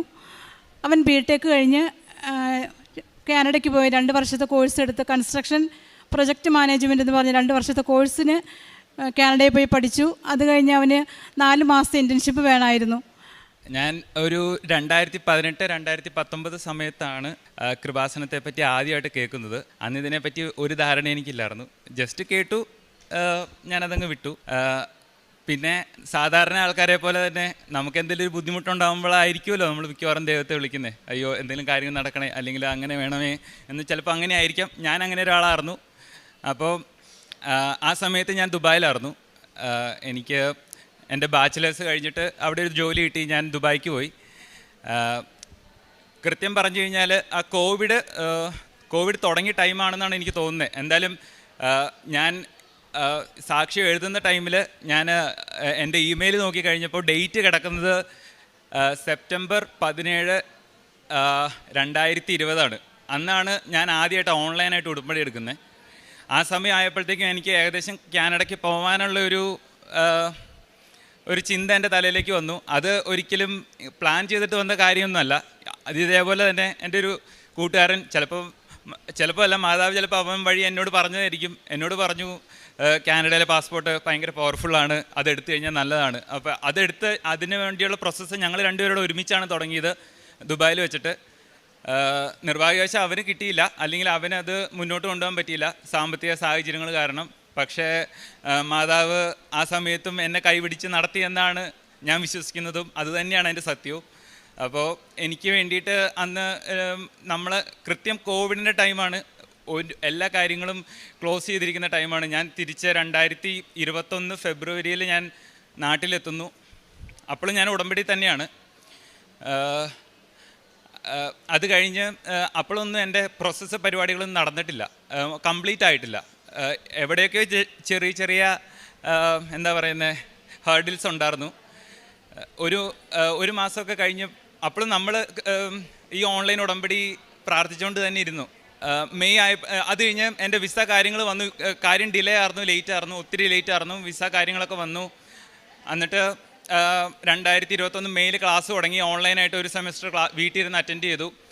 അത് കഴിഞ്ഞ് ഞാൻ 2021 സെപ്റ്റംബർ 1-ാം തീയതിയാണ് കാനഡയ്ക്ക് പോകുന്നത്. കാനഡയ്ക്ക് ചെന്നു. എൻ്റെ കോഴ്സ് കാര്യങ്ങളൊക്കെ അങ്ങനെ പോയി. പിന്നെ നേരത്തെ അമ്മ പറഞ്ഞ പോലെ ഇൻറ്റേൺഷിപ്പിന് വേണ്ടി അപ്ലൈ ചെയ്യുന്ന സമയത്ത് അത് ഇതേപോലെ ഒരു സെപ്റ്റംബർ 2-ാം തീയതിയാണ് 2022 സെപ്റ്റംബർ 2-ാം തീയതിയാണ് എൻ്റെ ഇൻറ്റേൺഷിപ്പ് തുടങ്ങുന്നത്. അതിനേക്കാളും വെറും ഒരാഴ്ച മുന്നെയാണ് എനിക്ക് ഇൻറ്റേൺഷിപ്പ് റെഡിയാവുന്നത്. ഞാൻ ആ സമയത്ത് വീണ്ടും എനിക്ക് തോന്നുന്നത് എൻ്റെ ഒരു 5-ാമത്തെയോ 6-ാമത്തെയോ ഓൺലൈൻ ഉടമ്പടിയുടെ പുതുക്കലായിരുന്നു അത്. എനിക്കിവിടെ വന്ന് ചെയ്യാൻ പറ്റിയില്ല. ഒരു തവണ പോലും എനിക്ക് ഓൺലൈൻ എല്ലാ തവണ എനിക്ക് ഓൺലൈനായിട്ട് മാത്രമേ ചെയ്യാൻ പറ്റുള്ളൂ. ഇവിടെ വന്ന് ചെയ്യാൻ പറ്റിയില്ല. അപ്പം പുതുക്കി. ആ സമയത്ത് എനിക്ക് ഇൻറ്റേൺഷിപ്പ് ജോലി കിട്ടി. അപ്പം നമ്മൾ വിചാരിച്ചു ഭാഗ്യം, ജോലി കിട്ടി, എല്ലാം ഓക്കെ ആയെന്ന് വിചാരിച്ചു. പക്ഷേ അവിടുന്ന് ശരിക്കും പറഞ്ഞു കഴിഞ്ഞാൽ എനിക്ക് സഹനമായിരുന്നു. കാരണം രാവിലെ എൻ്റെ ജോലി എന്ന് പറഞ്ഞാൽ രാവിലെ 7 മണിക്ക് സ്റ്റാർട്ട് ചെയ്യും. എനിക്കാണെങ്കിൽ വീട്ടിൽ നിന്ന് 1.5 മണിക്കൂറുണ്ട്. ഞാൻ ഏകദേശം 4 മണി 4:30 ആകുമ്പോൾ എണീറ്റ് കഴിഞ്ഞിട്ട് ബസ്സിന് കയറി പോവും. ഈ കൃപാസനം നമ്മുടെ രാവിലത്തെ പ്രതീക്ഷിതരണ പ്രാർത്ഥനയൊക്കെ 5:30 ആകുമ്പോൾ ബസ്സിലിരുന്ന് ചെല്ലും. ആ സമയത്ത് തന്നെ ബൈബിളും വായിക്കും. അതിൻ്റെ ഒപ്പം തന്നെ കൊന്തയും ചെല്ലും.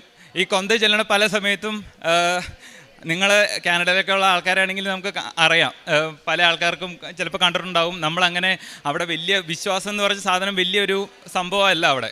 അപ്പം ഞാനിങ്ങനെ കൊന്തയൊക്കെ ചെല്ലുമ്പോൾ ആൾക്കാർ ഇവൻ എന്തോ ഒരു സാധനം ചെയ്യുന്നു എന്നുള്ള രീതിയിൽ ഇങ്ങനെ ഭയങ്കര പെർപ്ലക്സ്ഡായിട്ട് ഫേസിലേക്കൊക്കെ നോക്കുന്നത് ഞാൻ കണ്ടിട്ടുണ്ട്. അപ്പോൾ അത് ആ സമയത്തെല്ലാം എൻ്റെ വിശ്വാസം മറ്റുള്ളവരെ പ്രഘോഷിക്കാനുള്ളൊരു അവസരമായിട്ടാണ് ഞാൻ കണ്ടുകൊണ്ടിരുന്നത്. പിന്നെ അങ്ങനെ പോയി 4 മാസം എൻ്റെ പ്രാർത്ഥനയും അതോടൊപ്പം ഇൻറ്റേൺഷിപ്പ് ജോലി കാര്യങ്ങൾ ഒരു ആഴ്ച എൻ്റെ കൊണ്ട് മാക്സിമം ചെയ്യാൻ പറ്റുന്ന അത്രയും ജോലിയൊക്കെ കാര്യങ്ങളൊക്കെ ചെയ്ത് മുന്നോട്ട് പോയിക്കൊണ്ടിരുന്നു. അത് കഴിഞ്ഞ് എൻ്റെ ഇൻറ്റേൺഷിപ്പ് തീരാറായ ടൈം ആയപ്പോൾ അവസാനത്തെ ഒരാഴ്ച ഞാൻ എൻ്റെ HR-നോട് ചോദിച്ചു, എനിക്കൊരു ജോലി ഇവിടെ തന്നെ സ്ഥിരമാക്കി തരാമോയെന്ന് ചോദിച്ചു. ഞാൻ എന്നാൽ പറ്റുന്ന രീതിയിലൊക്കെ ചോദിച്ചു. എന്നാൽ പറ്റുന്ന രീതിയിലൊക്കെ വേറെയുള്ള കമ്പനിയിലൊക്കെ അപ്ലൈ ചെയ്തു. എങ്ങും ജോലി കിട്ടിയില്ല. ഡിസംബർ 22, 2022 ഒരു വെള്ളിയാഴ്ച എന്നോട് പറഞ്ഞു, ഇവിടെ ഫുൾ ടൈമിന് ജോലി തരില്ല, ഞങ്ങൾ എന്തെങ്കിലും ഓപ്പണിംഗ് ഉണ്ടെങ്കിൽ വിളിക്കാമെന്ന് പറഞ്ഞു. അപ്പം മാതാവ് ഓൾറെഡി നമ്മുടെ കയ്യിൽ ഇങ്ങനെ പിടിച്ചേക്കുക. ഓക്കെ, ഇവന് ഇൻറ്റേൺഷിപ്പ് കൊടുത്തു, ഇനിയിപ്പോൾ അടുത്തത് ഇവന് എന്തെങ്കിലുമൊക്കെ കൊടുക്കണം, അതിന് മുന്നേ കുറച്ച് സഹനം വേണം എന്നുള്ള രീതിയിൽ. പിന്നെയുള്ള 2 മാസം സഹനം എന്ന് പറഞ്ഞു കഴിഞ്ഞാൽ നെക്സ്റ്റ് ലെവലായിരുന്നു. എന്ന് പറഞ്ഞു കഴിഞ്ഞാൽ ജോലിയില്ല. 2 മാസം ഞാൻ വീട്ടിൽ ജോലിയില്ലാതിരുന്നു കാനഡയിൽ. നിങ്ങൾ പുറത്തുള്ള ആൾക്കാരുണ്ടെങ്കിൽ അല്ലെങ്കിൽ ആരെങ്കിലുമൊക്കെ ഉണ്ടെങ്കിൽ ചിലപ്പോൾ അറിയായിരിക്കും.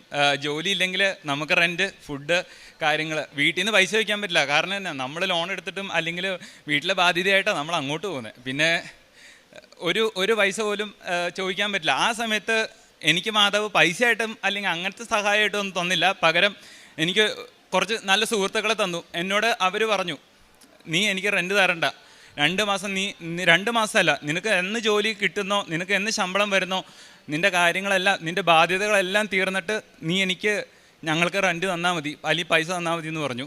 അങ്ങനെ 2 മാസം റെൻറ്റും എൻ്റെ ഫുഡിൻ്റെയും പൈസ കൊടുത്തു സുഹൃത്തുക്കൾ. ആ സമയത്ത്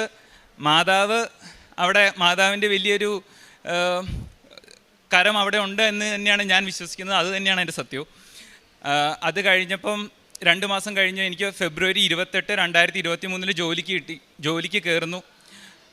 അതും ഇതേപോലെ തന്നെ നല്ല രീതിയിൽ അലഞ്ഞിട്ടാണ് ജോലി കിട്ടുന്നത്. അങ്ങനെ ജോലി കിട്ടി, ജോലി കയറി, എനിക്കൊരു തൃപ്തി വരുന്നില്ല. ഞാൻ എത്ര നോക്കിയിട്ടും ഞാൻ ജോലി ചെയ്യുന്നുണ്ട്. പക്ഷേ നമുക്ക് എല്ലാവർക്കും അറിയാം, ഈ നമ്മൾ എൻജിനീയറിങ് അല്ലെങ്കിൽ അങ്ങനത്തെയൊക്കെ ഫീൽഡ് ഭയങ്കര കോറായിട്ടുള്ള സബ്ജക്റ്റ് പഠിച്ച ആൾക്കാർക്ക് ചില കാര്യങ്ങൾ, ഞാൻ അതാണ് പഠിച്ചത്, എനിക്ക് ആ ജോലി തന്നെ വേണം എന്നുള്ളൊരു സാധനമുണ്ട്. അതേപോലത്തെ ഒരു പ്രശ്നം എനിക്കും ഉണ്ടായിരുന്നു. ഞാൻ എത്ര നോക്കിയിട്ടും ഞാൻ പഠിച്ച സാധനത്തിൽ എനിക്ക് ജോലി ചെയ്യാൻ ഒരു തൃപ്തി വരുന്നില്ല. അപ്പോൾ ജോലിക്ക് കയറി പിറ്റേ ആഴ്ച തൊട്ടിട്ട് ഞാൻ പുതിയ ജോലിക്ക് അപ്ലൈ ചെയ്തു തുടങ്ങി. ഞാൻ ഏകദേശം ഒരു 200-300 ജോലിക്ക് അപ്ലൈ ചെയ്ത് ഒരു 70-75 ഇൻ്റർവ്യൂകൾ ഞാൻ അറ്റൻഡ് ചെയ്തു. ഒരു രക്ഷയില്ല. ഒരു രക്ഷ എന്ന് പറഞ്ഞു കഴിഞ്ഞാൽ എൻ്റെ നമ്മുടെ ഭാഷ പറഞ്ഞ് എൻ്റെ സകല കിളിയും പോയി ഇരിക്കുവാണ്. ഒരു പരിപാടിയും നടക്കുന്നില്ല. ഒരു വരുമാനമുണ്ട്, പക്ഷേ ഒരു മനസ്സമാധാനം കിട്ടുന്നില്ല. ഓരോ ദിവസം എണീക്കുമ്പോൾ രാവിലെ നമ്മൾ ജോലിക്ക് പോകുമ്പോൾ കിട്ടുന്ന ഒരു സാധനം എനിക്കില്ല. അപ്പോൾ അങ്ങനെ വന്നു ഒരു 7-8 മാസമായി. അങ്ങനെ ഒക്ടോബർ അവസാനമൊക്കെ ആയപ്പോഴത്തേക്കും ഞാൻ ആ ജോലി ചെയ്തുകൊണ്ടിരുന്നൊരു കമ്പനിയിലൊരു നിയമമുണ്ട്. ആ കമ്പനി തന്നെയുള്ള ആ കമ്പനിയുടെ തന്നെ സൈഡ് അല്ലെങ്കിൽ സിസ്റ്റർ കമ്പനികളിലേക്ക് ആർക്കും ജോലി കിട്ടില്ല. ആ സമയത്ത് ഞാൻ അതൊന്നും നോക്കിയില്ല. ഞാൻ ആ കമ്പനികളിലേക്ക് തന്നെ അപ്ലൈ ചെയ്തുകൊണ്ടിരുന്നു. എനിക്കറിയാമായിരുന്നു എന്നെ എവിടെയെങ്കിലും വിളിക്കുമെന്ന് എനിക്കറിയാമായിരുന്നു. അപ്പോൾ അങ്ങനെ അപ്ലൈ ചെയ്തുകൊണ്ടിരുന്നു. 2023 ആ ഒക്ടോബർ അവസാനമായപ്പോഴത്തേക്കും ഞാൻ അപ്ലൈ ചെയ്ത് എന്നെ 4-5-3 തവണ സെയിം പ്രൊജക്റ്റിൽ നിന്ന് റിജക്റ്റ് ചെയ്ത് 35 ആപ്ലിക്കേഷൻ ഇട്ട സെയിം കമ്പനിയിൽ നിന്ന് ഞാൻ ആപ്ലിക്കേഷൻ ഇടാതെ അവരെന്നെ ഇങ്ങോട്ട് വിളിച്ചു. അപ്പോഴും നമ്മുടെ പ്രശ്നം എന്നാന്ന് പറഞ്ഞു കഴിഞ്ഞാൽ ഒരു ഇൻ്റർവ്യൂവിൽ അറ്റൻഡ് ചെയ്യാൻ അറിയത്തില്ല, 2 വാക്കും ഇംഗ്ലീഷിൽ സംസാരിക്കാൻ അറിയത്തില്ല. ഇൻ്റർവ്യൂ എന്ന് പറഞ്ഞു കഴിഞ്ഞാൽ 1 മണിക്കൂറിലുള്ള സംസാരത്തിൽ നമ്മൾ നമ്മളെ തന്നെ കാണിച്ചു കൊടുക്കുകയാണ്. പക്ഷേ എന്നാലും എനിക്കതിനുള്ള ഗട്ട്സ് ഇല്ലായിരുന്നു, അതിനുള്ള ധൈര്യം ഇല്ലായിരുന്നു. ഞാൻ എപ്പോഴും ചെയ്തുകൊണ്ടിരുന്നത് ഒരു മെഡലുണ്ട്, മാതാവിൻ്റെ മെഡൽ. അത് ഇവിടുന്ന് ഞാൻ അങ്ങോട്ടേക്ക് അയപ്പിച്ച് അമ്മ എനിക്ക് അയച്ചു തന്നു. ഇപ്പോൾ ഏത് ഇൻ്റർവ്യൂ അറ്റൻഡ് ചെയ്യുമ്പോൾ ഞാനിത് കൈ പിടിക്കും, തൈലം എടുത്ത് നെറ്റിയിൽ പൂശിയിട്ടാണ് ഞാൻ ഇൻ്റർവ്യൂ ഒക്കെ അറ്റൻഡ് ചെയ്യുന്നത്. പിന്നെ ഉപ്പും യൂസ് ചെയ്യാറുണ്ട്. ഇങ്ങനത്തെ സാധനങ്ങളൊക്കെ എനിക്ക് അവിടെ കിട്ടിയായിരുന്നു. ഇത് എല്ലാ സാധനങ്ങളും എൻ്റെ കയ്യിലുണ്ട്. എല്ലാ സാധനങ്ങളും അത് യൂസ് ചെയ്യേണ്ട രീതിയിലും മറ്റുള്ളവരെ ഹെൽപ്പ് ചെയ്യേണ്ട രീതിയിലൊക്കെ ഹെൽപ്പ് ചെയ്യുകയോ യൂസ് ചെയ്യുകയൊക്കെ ചെയ്യുന്നുണ്ടായിരുന്നു. അപ്പോൾ ഒരു ദിവസം എനിക്ക് തോന്നുന്ന ഒരു ബുധനാഴ്ച വ്യാഴാഴ്ച എങ്ങാണ്ടാണ് എനിക്ക് അവിടെ സമയം കിട്ടുമ്പോഴൊക്കെ അവിടെ ഒരു മലയാളം പള്ളിയുണ്ട്, വീടിൻ്റെ അടുത്ത് തന്നെയാണ്. ഞാൻ കുർബാന കഴിഞ്ഞ് വീട്ടിലെത്തി. ആ സമയമായപ്പോഴത്തേക്കും എന്നേക്കാളും 3 മണിക്കൂർ എഹെഡ് ആയിട്ടുള്ള ഒരു ടൈം സോണിൽ നിന്ന് അവിടെ നിന്ന് എന്നെ വിളിക്കുക. സാധാരണ അങ്ങനെ ഒരു സമയത്ത് ഒരു ഇൻ്റർവ്യൂവിനും ഞാൻ നിൽക്കുന്ന സ്ഥലത്തേക്ക് വിളി വരേണ്ടതല്ല. അവരിങ്ങോട്ട് വിളിച്ചു. എന്നോട് വിളിച്ചിട്ട് ചോദിച്ചു, ഞങ്ങൾക്ക് ഇങ്ങനെ ഒരു ഓപ്പണിംഗ് ഉണ്ട്, താല്പര്യം ഉണ്ടോയെന്ന് ചോദിച്ചു. അപ്പോൾ ഞാൻ പറഞ്ഞു താല്പര്യം ഉണ്ടെന്ന് പറഞ്ഞു. ഉറപ്പായിട്ട് താല്പര്യമുണ്ട്. കാരണം നേരത്തെ ഇൻറ്റേൺഷിപ്പ് കിട്ടി 4 മാസം ജോലി ചെയ്ത കമ്പനിയിലും ആ ഇൻറ്റേൺഷിപ്പ് കിട്ടിക്കഴിഞ്ഞ് ഡിസംബർ 22 എൻ്റെ ജോലി പോയിട്ട് പിറ്റത്തെ ആഴ്ച ആ കമ്പനി തന്നെ വീണ്ടും ഒരു ഇൻ്റർവ്യൂ ചെയ്ത് അവരന്ന് റിജക്റ്റ് ചെയ്ത ആൾക്കാർ തന്നെയാണ് വീണ്ടും തിരിച്ച് എന്നോട് ഇങ്ങോട്ട് ചോദിക്കുകയാണ്, ഇങ്ങനൊരു ഓപ്പണിംഗ് ഉണ്ട്, വേണം, താല്പര്യമുണ്ടോ? ഞാൻ പറഞ്ഞു ഉറപ്പായിട്ടും താല്പര്യമുണ്ട്. ഒരാഴ്ച കഴിഞ്ഞു. കൃത്യം പിറ്റത്തെ ഇത് ബുധനാഴ്ചയാണ്. വെള്ളിയാഴ്ച ഇൻ്റർവ്യൂ ഉണ്ടെന്ന് പറഞ്ഞു. ഞാൻ റെഡിയായി ഇൻ്റർവ്യൂ അറ്റൻഡ് ചെയ്തു. എന്നോട് വെറും 8 മിനിറ്റ് ഇൻ്റർവ്യൂ ഉണ്ടായിരുന്നുള്ളൂ. ഞാനിങ്ങനെ മാതാവിൻ്റെ മറ്റേ കുഞ്ഞു മെഡൽ എൻ്റെ കൊന്തയിലുണ്ട്, അതിങ്ങനെ പിടിച്ചുകൊണ്ടിരിക്കും. അപ്പം അവർ നോക്കുമ്പോൾ നമ്മൾ നല്ല എളിമയായിട്ടിരിക്കുന്നു, നമ്മൾ ഭയങ്കര വിനയത്തോടെയൊക്കെ ഇരിക്കുന്നു. പക്ഷേ അത് മാതാവിന് നെഞ്ചത്ത് ചേർത്ത് പിടിച്ചുകൊണ്ടാണ് ഇരുന്നത്. ഇൻ്റർവ്യൂ കഴിഞ്ഞു. 8 മിനിറ്റ് ഉണ്ടായിരുന്നുള്ളൂ. എന്നോട് ആകെ ചോദിച്ചത് ശമ്പളം എത്ര വേണമെന്നാണ് ചോദിച്ചത്, വേറെ ഒന്നും ചോദിച്ചില്ല. അപ്പോൾ ഇൻ്റർവ്യൂ കഴിഞ്ഞു. ഒരാഴ്ച കഴിഞ്ഞപ്പോഴത്തേക്കും എനിക്ക് പുതിയ സ്ഥലത്തേക്ക് ജോലി കിട്ടി. ഞാൻ അങ്ങോട്ടേക്ക് മാറി. ആ സമയത്തൊന്നും ഞാൻ വിചാരിച്ചില്ല ഓക്കെ അടുത്ത് എന്താണ് ഞാൻ ചെയ്യേണ്ടത്. പക്ഷേ എനിക്ക് ആകെ അറിയാവുന്നത് മാതാവ് എന്നെ അവിടെ എത്തിച്ചു, പുതിയ സ്ഥലത്ത് എത്തിച്ചു. പക്ഷേ അത് കഴിഞ്ഞിട്ട് ഈ പറഞ്ഞ പോലെ ഇൻറ്റേൺഷിപ്പിന് കയറിയപ്പോൾ ഉള്ള 4 മാസത്തെ അതേ കഠിനമായിട്ടുള്ള കാര്യങ്ങൾ ഇപ്പം ഞാൻ അവിടെ പോയിട്ട് 2023 നവംബർ 20 ജോയിൻ ചെയ്തതാണ് അവിടെ. അടുത്ത മെയിനായിട്ടുള്ള കാര്യം എന്ന് പറഞ്ഞു കഴിഞ്ഞാൽ എല്ലാവരെയും പോലെ നല്ലൊരു ജോലിയായി കഴിഞ്ഞ് കഴിഞ്ഞാൽ പിന്നെ PR-നുള്ള കാര്യങ്ങളാണ്. എനിക്ക് PR-നെ പറ്റിയിട്ട്, ഞാൻ പോയ പുതിയ സ്ഥലത്ത് PR-നെ പറ്റിയിട്ട് യാതൊരു ധാരണ എനിക്കില്ല. കാരണം എനിക്ക് അവിടെ എൻ്റെ സാഹചര്യം വെച്ചിട്ട് കിട്ടാൻ ഒരു ചാൻസും ഇല്ല. ആ സമയത്തും എല്ലാ കാര്യങ്ങളും ചിലപ്പോൾ നമ്മുടെ കയ്യിലേക്ക് നേരിട്ട് എത്തിക്കത്തില്ല. ഞാൻ അങ്ങനെ വിചാരിക്കുന്ന ആളാണ്. മാതാവ് ആ സമയത്ത് എൻ്റെ ഒരു കൂട്ടുകാരൻ വഴി വെറുതെ എന്നെ വിളിക്കേണ്ട ഒരു കാര്യമില്ല. അവൻ എന്നോട് വിളിച്ചിട്ട് പറഞ്ഞു, എടാ ഇങ്ങനൊരു സാധനമുണ്ട്, നീ ഒന്ന് ട്രൈ നോക്കാൻ പറഞ്ഞു. ഞാനത് കിട്ടില്ല എന്ന് തന്നെ വിചാരിച്ചു, എന്നാലും ചുമ്മാ ഒന്ന് ട്രൈ ചെയ്തേക്കാമെന്ന് വിചാരിച്ചു. അങ്ങനെ ആ പ്രോസസ്സ് വിചാരിക്കാത്ത രീതിയിൽ കഴിഞ്ഞു. ഈ സെപ്റ്റംബർ 1 ആകുമ്പോൾ ഞാൻ നാട്ടിൽ നിന്ന് ഇവിടുന്ന് പോയിട്ട് 4 വർഷം ആവുകയാണ്. ആരെയും കണ്ടിട്ടില്ല. 4 വർഷം ആവുകയാണ്. അപ്പോൾ മാതാവ് എന്നെ ഇങ്ങനെ കാത്തു പരിപാലിച്ചുകൊണ്ട് ഇരിക്കുവാണെന്നാണ് ഞാൻ എപ്പോഴും വിശ്വസിക്കുന്നത്. അതേപോലെ തന്നെ ജോലിക്ക് കയറി നവംബർ 20 ജോലിക്ക് കയറി. നവംബർ 21 ഒരു ചൊവ്വാഴ്ചയായിരുന്നു. അന്ന് ഞാൻ എൻ്റെ ഓഫീസിൽ ചെന്ന് ഞാൻ ആദ്യമേ ചെയ്തത് എൻ്റെ മോണിറ്റർ പൊക്കിയിട്ട് ആ മോണിറ്ററിൻ്റെ അടിയിൽ ഞാൻ കുറച്ച് ഉപ്പിട്ടു. പിന്നെ ഞാൻ കുരിശ് വരച്ചു. ഞാനപ്പം പ്രാർത്ഥിച്ചു, നമ്മൾ എല്ലാവരും പ്രാർത്ഥിക്കുന്ന പോലെ വിശ്വാസ പ്രമാണമൊക്കെ പ്രാർത്ഥിച്ച് ദൈവമേ എന്തെങ്കിലുമൊക്കെ നല്ല രീതിയിൽ കൊണ്ടുപോകണം എന്നുള്ള രീതിയിൽ പ്രാർത്ഥിച്ചു. ആ സമയത്തൊക്കെ എൻ്റെ മുന്നിക്കട വന്ന് ജോയിൻ ചെയ്ത് പറഞ്ഞു വിട്ട ഒത്തിരി ആൾക്കാരെയും ഞാൻ കണ്ടിട്ടുണ്ട്, അതേ സെയിം കമ്പനിയിൽ തന്നെ. അപ്പം മാതാവ് എന്നെ അന്ന് തൊട്ടിട്ട് കാത്തു പരിപാലിച്ചുകൊണ്ട് വരുന്നുണ്ട്. പിന്നെ വേറൊരു കാര്യം എന്ന് പറഞ്ഞു കഴിഞ്ഞാൽ എല്ലാ ദിവസവും രാവിലെ ഞാൻ ഓഫീസിലേക്ക് കയറുന്നതിന് മുമ്പ് 2 തവണ പ്രതീക്ഷീകരണ പ്രാർത്ഥന ചൊല്ലിയിട്ടാണ് ഞാൻ എൻ്റെ ഓഫീസിലേക്ക് കയറുന്നത് അല്ലെങ്കിൽ ജോലിക്ക് കയറുന്നത്. അപ്പോൾ അങ്ങനെ ഏതെങ്കിലും ദിവസം ഞാൻ അങ്ങനെ ചെയ്യാതിരുന്നു കഴിഞ്ഞാൽ ഒരു 10-15 മിനിറ്റിനുള്ളിൽ എനിക്ക് അപ്പം തന്നെ ഹെഡ്സപ്പ് തരും. എന്തെങ്കിലുമൊക്കെ കാരണം കൊണ്ട്, എന്തെങ്കിലുമൊക്കെ പ്രശ്നം കൊണ്ട് എനിക്ക് ഹെഡ്സപ്പ് തരും. അപ്പോൾ തന്നെ എനിക്ക് അറിയാം, ഓക്കെ ഞാനത് ചെല്ലിയിട്ടില്ല. അപ്പോൾ തന്നെ ഞാൻ ചെല്ലും, 2 തവണ ചെല്ലും, പിന്നെ ഓക്കെയാണ്. പിന്നെ അന്നത്തെ ദിവസം എനിക്ക് ഓക്കെയാണ്. കാരുണ്യ പ്രവൃത്തികൾ എന്ന് പറയുമ്പം ഞാൻ എപ്പോഴും വിശ്വസിക്കുന്ന ഒരാളാണ്, ഇടത് കൈ ചെയ്ത് എന്തെന്നോ വലത് കൈ അറിയരുത്. പക്ഷേ ഞാൻ എന്നാൽ കഴിയുന്ന രീതിയിൽ പാവപ്പെട്ട ആൾക്കാരെ സഹായിക്കാറുണ്ട്. അച്ഛൻ്റെ ധ്യാനം കൂടുന്നത് അത് ഈ നേരത്തെ പറഞ്ഞ പോലെ ജോലിക്ക് പോണ ടൈമിൽ ഭയങ്കര പ്രശ്നമാണെന്ന് ഞാൻ പറഞ്ഞല്ലോ. അപ്പോൾ ഈ തിരിച്ച് വരുന്ന ടൈമിൽ ഞാൻ വരുന്ന വഴിക്കൊന്നും ഇൻ്റർനെറ്റ് ഇല്ല. അപ്പോൾ വീട്ടിൽ നിന്ന് അമ്മേനെ കൊണ്ട് യൂട്യൂബ് ചാർജ് ചെയ്യിച്ചിട്ട് 1 വർഷത്തേക്ക് യൂട്യൂബ് പ്രീമിയം എടുത്തിടും. എന്നിട്ട് എല്ലാ ചൊവ്വാഴ്ചത്തെയും ധ്യാനം ഡൗൺലോഡ് ചെയ്തിടും. അപ്പോൾ ഈ സമയത്തുള്ള ഗുണം എന്നാന്ന് പറഞ്ഞാൽ 1.5 മണിക്കൂർ ധ്യാനമുണ്ട്. പക്ഷേ ഞാനത് ചിലപ്പോൾ 1-2 ദിവസം കൊണ്ടായിരിക്കും കേൾക്കുന്നത്, അല്ലെങ്കിൽ 2-3 ദിവസം കൊണ്ടൊക്കെ ആയിരിക്കും കേൾക്കുന്നത്. പക്ഷേ ആ ഒരു സാധനം കേൾക്കാൻ ഉടമ്പടി എടുത്തുകൊണ്ടിരിക്കുന്ന ടൈമിൽ എപ്പോഴും തന്നെ അത് കേൾക്കാൻ ഉള്ള കാര്യങ്ങൾ ഞാൻ ചെയ്യാറുണ്ട്. പിന്നെ അതേപോലെ തന്നെ ഈ സാക്ഷിയായാലും ഡൗൺലോഡ് ചെയ്തിട്ട് കേൾക്കും. വചനം വായിച്ചുകൊണ്ടിരുന്നത് നേരത്തെ പറഞ്ഞ പോലെ തന്നെ ഈ ട്രെയിനിൽ പോയിക്കൊണ്ടിരിക്കുന്ന ടൈമിലാണ്. ഉടമ്പടി എന്ന് പറയുമ്പോൾ വെറും ഒരു പേരിന് 90 ദിവസത്തെ ഒരു ചടങ്ങായിട്ട് തീരുന്നേക്കാളും എനിക്കതൊരു ജീവിതചര്യയായിട്ട് തോന്നിയിട്ടുണ്ട്. പലതവണ അച്ഛനിവിടെ പറയുന്നത് ഞാൻ കേട്ടിട്ടുണ്ട്. അത് വെറും ഒരു ഉടമ്പടി അല്ലെങ്കിൽ ഒരു നമ്മുടെ പേരിന് നമ്മൾ കാര്യങ്ങൾ നടക്കാൻ വേണ്ടിയിട്ട് മാത്രം ചെയ്യുന്ന ഒരു സാധനം അല്ലാതെ ഒരു ജീവിതചര്യയായിട്ട് നോക്കിക്കഴിഞ്ഞ് കഴിഞ്ഞാൽ, ഇപ്പം ഞാൻ ചെയ്തതുപോലെ രാവിലെ ഞാൻ ചെയ്തത് എന്തെന്ന് പറഞ്ഞു കഴിഞ്ഞാൽ എനിക്ക് 5:30 ഇത് ചെല്ലണം. 5:30 ചെല്ലണമെങ്കിൽ ഞാൻ അതനുസരിച്ചിട്ട് ഞാൻ പുറകോട്ട് പ്ലാൻ ചെയ്തുകൊണ്ടിരിക്കണം. അപ്പോൾ ഞാൻ കുറച്ച് ബാക്ക്വേർഡിൽ, അപ്പോൾ 5 മണിക്ക് എണീക്കണം. 5 മണിക്ക് എണീറ്റാലേ എനിക്ക് 5:30 പ്രാർത്ഥന എല്ലാം പറ്റുള്ളൂ. അപ്പോൾ കാര്യങ്ങൾ അതുപോലെ പ്ലാൻ ചെയ്ത് പരിശുദ്ധ അമ്മ ജീവനോട് പ്രത്യക്ഷപ്പെട്ട ഈ പുണ്യഭൂമിയിലേക്ക് എന്നെ ക്ഷണിച്ച അമ്മയ്ക്കും തിരുക്കുമാരനും ഞാൻ ഒരുപാട് നന്ദി പറയുന്നു. എൻ്റെ പേര് അനീറ്റ വർഗീസ്. ഞാൻ വരുന്നത് നോർത്ത് പറവൂർ കൂട്ടുകാട് എന്ന സ്ഥലത്ത് നിന്നാണ്. ഞാൻ തിരുത്തിപ്പുറം സെൻറ്റ് ലൂയിസ് ചർച്ച് ഇടവാംഗമാണ്. നവംബർ 2022 ആദ്യമായി ഉടമ്പടി എടുത്തത്. ഞാൻ ഇതിനു മുമ്പ് ഇവിടെ ഒരു സാക്ഷ്യം പറഞ്ഞിട്ടുണ്ടാണ് എൻ്റെ രോഗസൗഖ്യവുമായി ബന്ധപ്പെട്ട്. ഇതിപ്പോൾ എൻ്റെ 2ാമത്തെ സാക്ഷ്യമാണ്. ഈ സാക്ഷ്യം ഞാൻ പറയുന്നത് എൻ്റെ മകൻ്റെ വിദേശ പഠനവുമായി ബന്ധപ്പെട്ട ഒരു സാക്ഷ്യമാണ്. ഈ സാക്ഷ്യത്തിലൂടെ അമ്മയുടെ പ്രസൻസ് ഞാൻ വളരെ അനുഭവിച്ചതാണ്. അമ്മ എൻ്റെ കൂടെ തന്നെ ഉണ്ടായിരുന്നു. ഞാൻ ഉടമ്പടി എടുത്ത് ഇവന് വേണ്ടി പ്രാർത്ഥിച്ചെങ്കിലും അത് കാക്കാൻ സാധിച്ചില്ല. പക്ഷേ എൻ്റെ മകൻ ഉടമ്പടി എടുത്തതിലൂടെയാണ് അവന് വിദേശത്ത് പോകാനുള്ള തടസ്സങ്ങളെല്ലാം മാറിക്കിട്ടിയത്. എൻ്റെ മകൻ്റെ പേര് റോഷൻ എന്നാണ്. അവൻ അതിനെക്കുറിച്ച് കൂടുതൽ സംസാരിക്കുന്നതായിരിക്കും. പരിശുദ്ധമ്മ പ്രത്യക്ഷപ്പെട്ട ഈ ആലയത്തിൽ വന്ന് സാക്ഷ്യം പറയാൻ സാധിച്ചത് എൻ്റെ വലിയ ഭാഗ്യമായിട്ട് ഞാൻ കരുതുന്നു. എൻ്റെ പേര് റോഷൻ. ഞാൻ 2023 എൻ്റെ ഹോട്ടൽ മാനേജ് പഠനം പൂർത്തിയാക്കുന്നത്. അതിനുശേഷം എനിക്ക് വിദേശത്ത് ഉപരിപഠനത്തിന് പോകാനായിട്ട് വളരെയേറെ താല്പര്യമായിരുന്നു. അതിനുവേണ്ടി ഞാൻ IELTS പഠിക്കുകയും, എന്നാൽ അതിന് ഓവറോൾ 6 ആണ് എനിക്ക് ലഭിച്ചത്. അപ്പോൾ എൻ്റെ ടീച്ചേഴ്സും ബാക്കി എല്ലാവരും പറഞ്ഞു, ഇത് നമുക്ക് ഇമ്പ്രൂവ് ചെയ്യണം, അതല്ലാതെ ഈ മാർക്ക് വെച്ച് നമുക്ക് വിദേശത്ത് പോകാൻ പോസിബിൾ അല്ലെന്ന് പറഞ്ഞു.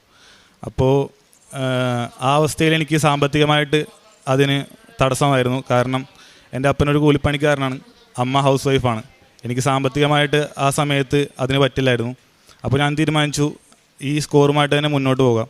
അങ്ങനെ ഞാൻ ഒരുപാട് യൂണിവേഴ്സിറ്റീസ് അപ്ലൈ ചെയ്തെങ്കിലും റിജക്ഷൻ ആയിരുന്നു എല്ലായിടത്തും കിട്ടിയിരുന്നത്.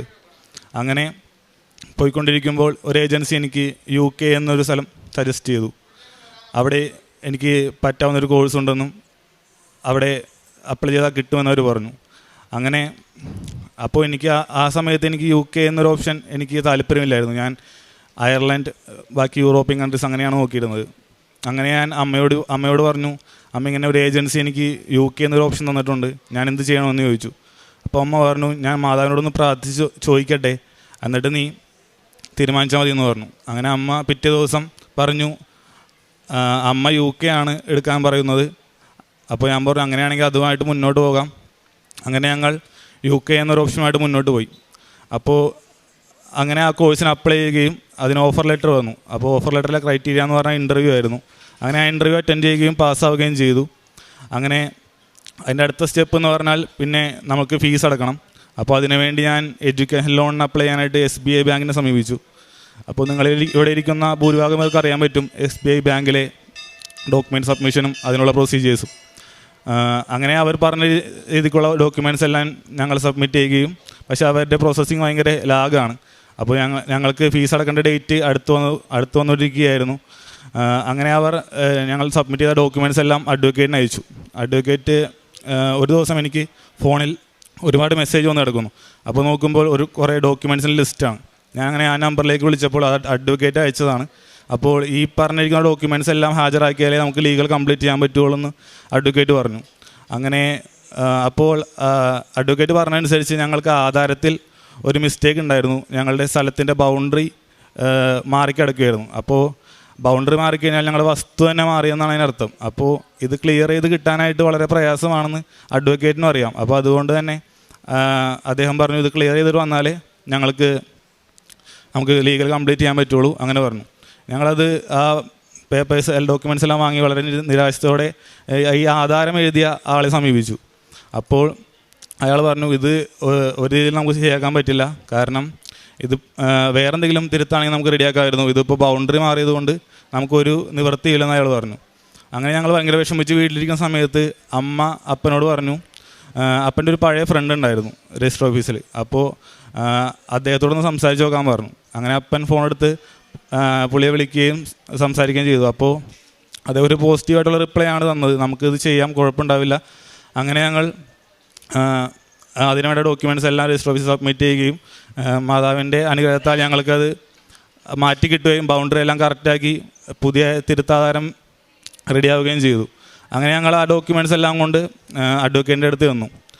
അപ്പോൾ ഞങ്ങൾക്ക് തിരുത്തി കിട്ടിയപ്പോൾ ആധാരവിധം എന്ന അവിടുത്തെ അദ്ദേഹം പറഞ്ഞു, നിങ്ങൾക്ക് കൂടെ എന്തോ വലിയ ശക്തിയുണ്ട്, അല്ലെങ്കിൽ നിങ്ങൾക്കിത് പോസിബിളല്ല. കാരണം എൻ്റെ ഒരു എക്സ്പീരിയൻസിൽ ഇത് പണ്ട് പുള്ളിയുടെ ക്ലയൻറ്റിനെ ഇങ്ങനെ തിരുത്തി കിട്ടിയിട്ടുള്ളൂ, അല്ലാത്ത പക്ഷേ ഇത് പോസിബിൾ അല്ലെന്ന് പറഞ്ഞു. അപ്പോൾ ഞങ്ങളിതായിട്ട് അഡ്വക്കേറ്റിൻ്റെ അടുത്ത് ചെല്ലുകയും ഇത്തിരി വൈകിയാണെങ്കിലും ലീഗലെല്ലാം കംപ്ലീറ്റ് ആക്കാൻ പറ്റി. അപ്പോൾ ഞങ്ങൾ ലീഗലായിട്ടുള്ള ഡോക്യുമെൻ്റായിട്ട് ബാങ്കിൽ ചെല്ലുകയും അപ്പോൾ ബാങ്ക് പറഞ്ഞു, അപ്പോൾ എൻ്റെ ഫീസ് അടക്കാനുള്ള ഡേറ്റ് അടുത്തുകൊണ്ടിരിക്കുകയാണ്, ഏകദേശം ഒരു 3 ദിവസം കൂടി ബാക്കിയുള്ളൂ. അപ്പോൾ ബാങ്ക് പറഞ്ഞു, ഞങ്ങൾക്ക് കുറച്ച് പ്രൊസീജിയേഴ്സ് ഉണ്ട്, അത് കഴിഞ്ഞാൽ നമുക്ക് ഫൈനലൈസ് ചെയ്തൊരു എമൗണ്ട് പറയാൻ പറ്റുള്ളൂ എന്ന് പറഞ്ഞു.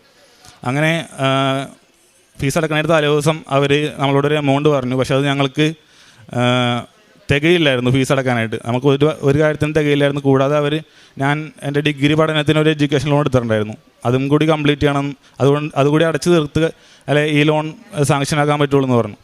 അങ്ങനെ നമ്മൾക്ക് വളരെ വിഷമമായി, ഒന്നിനും പറ്റാത്തൊരു രീതിയിൽ ഞങ്ങൾ പിന്നെ ആ ലോൺ എടുക്കണ്ടെന്ന് വിചാരിച്ചു. ആ ലോൺ ഉപേക്ഷിക്കുകയും അപ്പോൾ പിന്നെ അത് കഴിഞ്ഞ് വീട്ടിൽ വന്നപ്പോൾ അപ്പം പറഞ്ഞു, ഇനി നമുക്ക് ഈ പഠനം അങ്ങനെ നോക്കണ്ട, എന്തെങ്കിലും ജോലി അങ്ങനെ ആയിട്ട് മുന്നോട്ട് പോകാം, ഇത് നമുക്ക് ഉപേക്ഷിക്കാമെന്ന് പറഞ്ഞു. അപ്പോൾ അമ്മ പറഞ്ഞു, ഇത് മാതാവ് പറഞ്ഞതാണ്, ഈ UK എന്നുള്ള സ്ഥലം, മാതാവ് പറഞ്ഞിട്ടുണ്ടെങ്കിൽ നമ്മൾ അവിടെ പോയിരിക്കുമെന്ന് പറഞ്ഞു. അപ്പോൾ അമ്മേൻ്റെ അടുത്ത് പറഞ്ഞു, ഞാൻ നിർബന്ധിക്കുന്നില്ല, നിനക്ക് പറ്റുക വെച്ചാൽ നീ കൃപാസനത്തിൽ പോയി ഉടമ്പടി എടുക്കാൻ പറഞ്ഞു.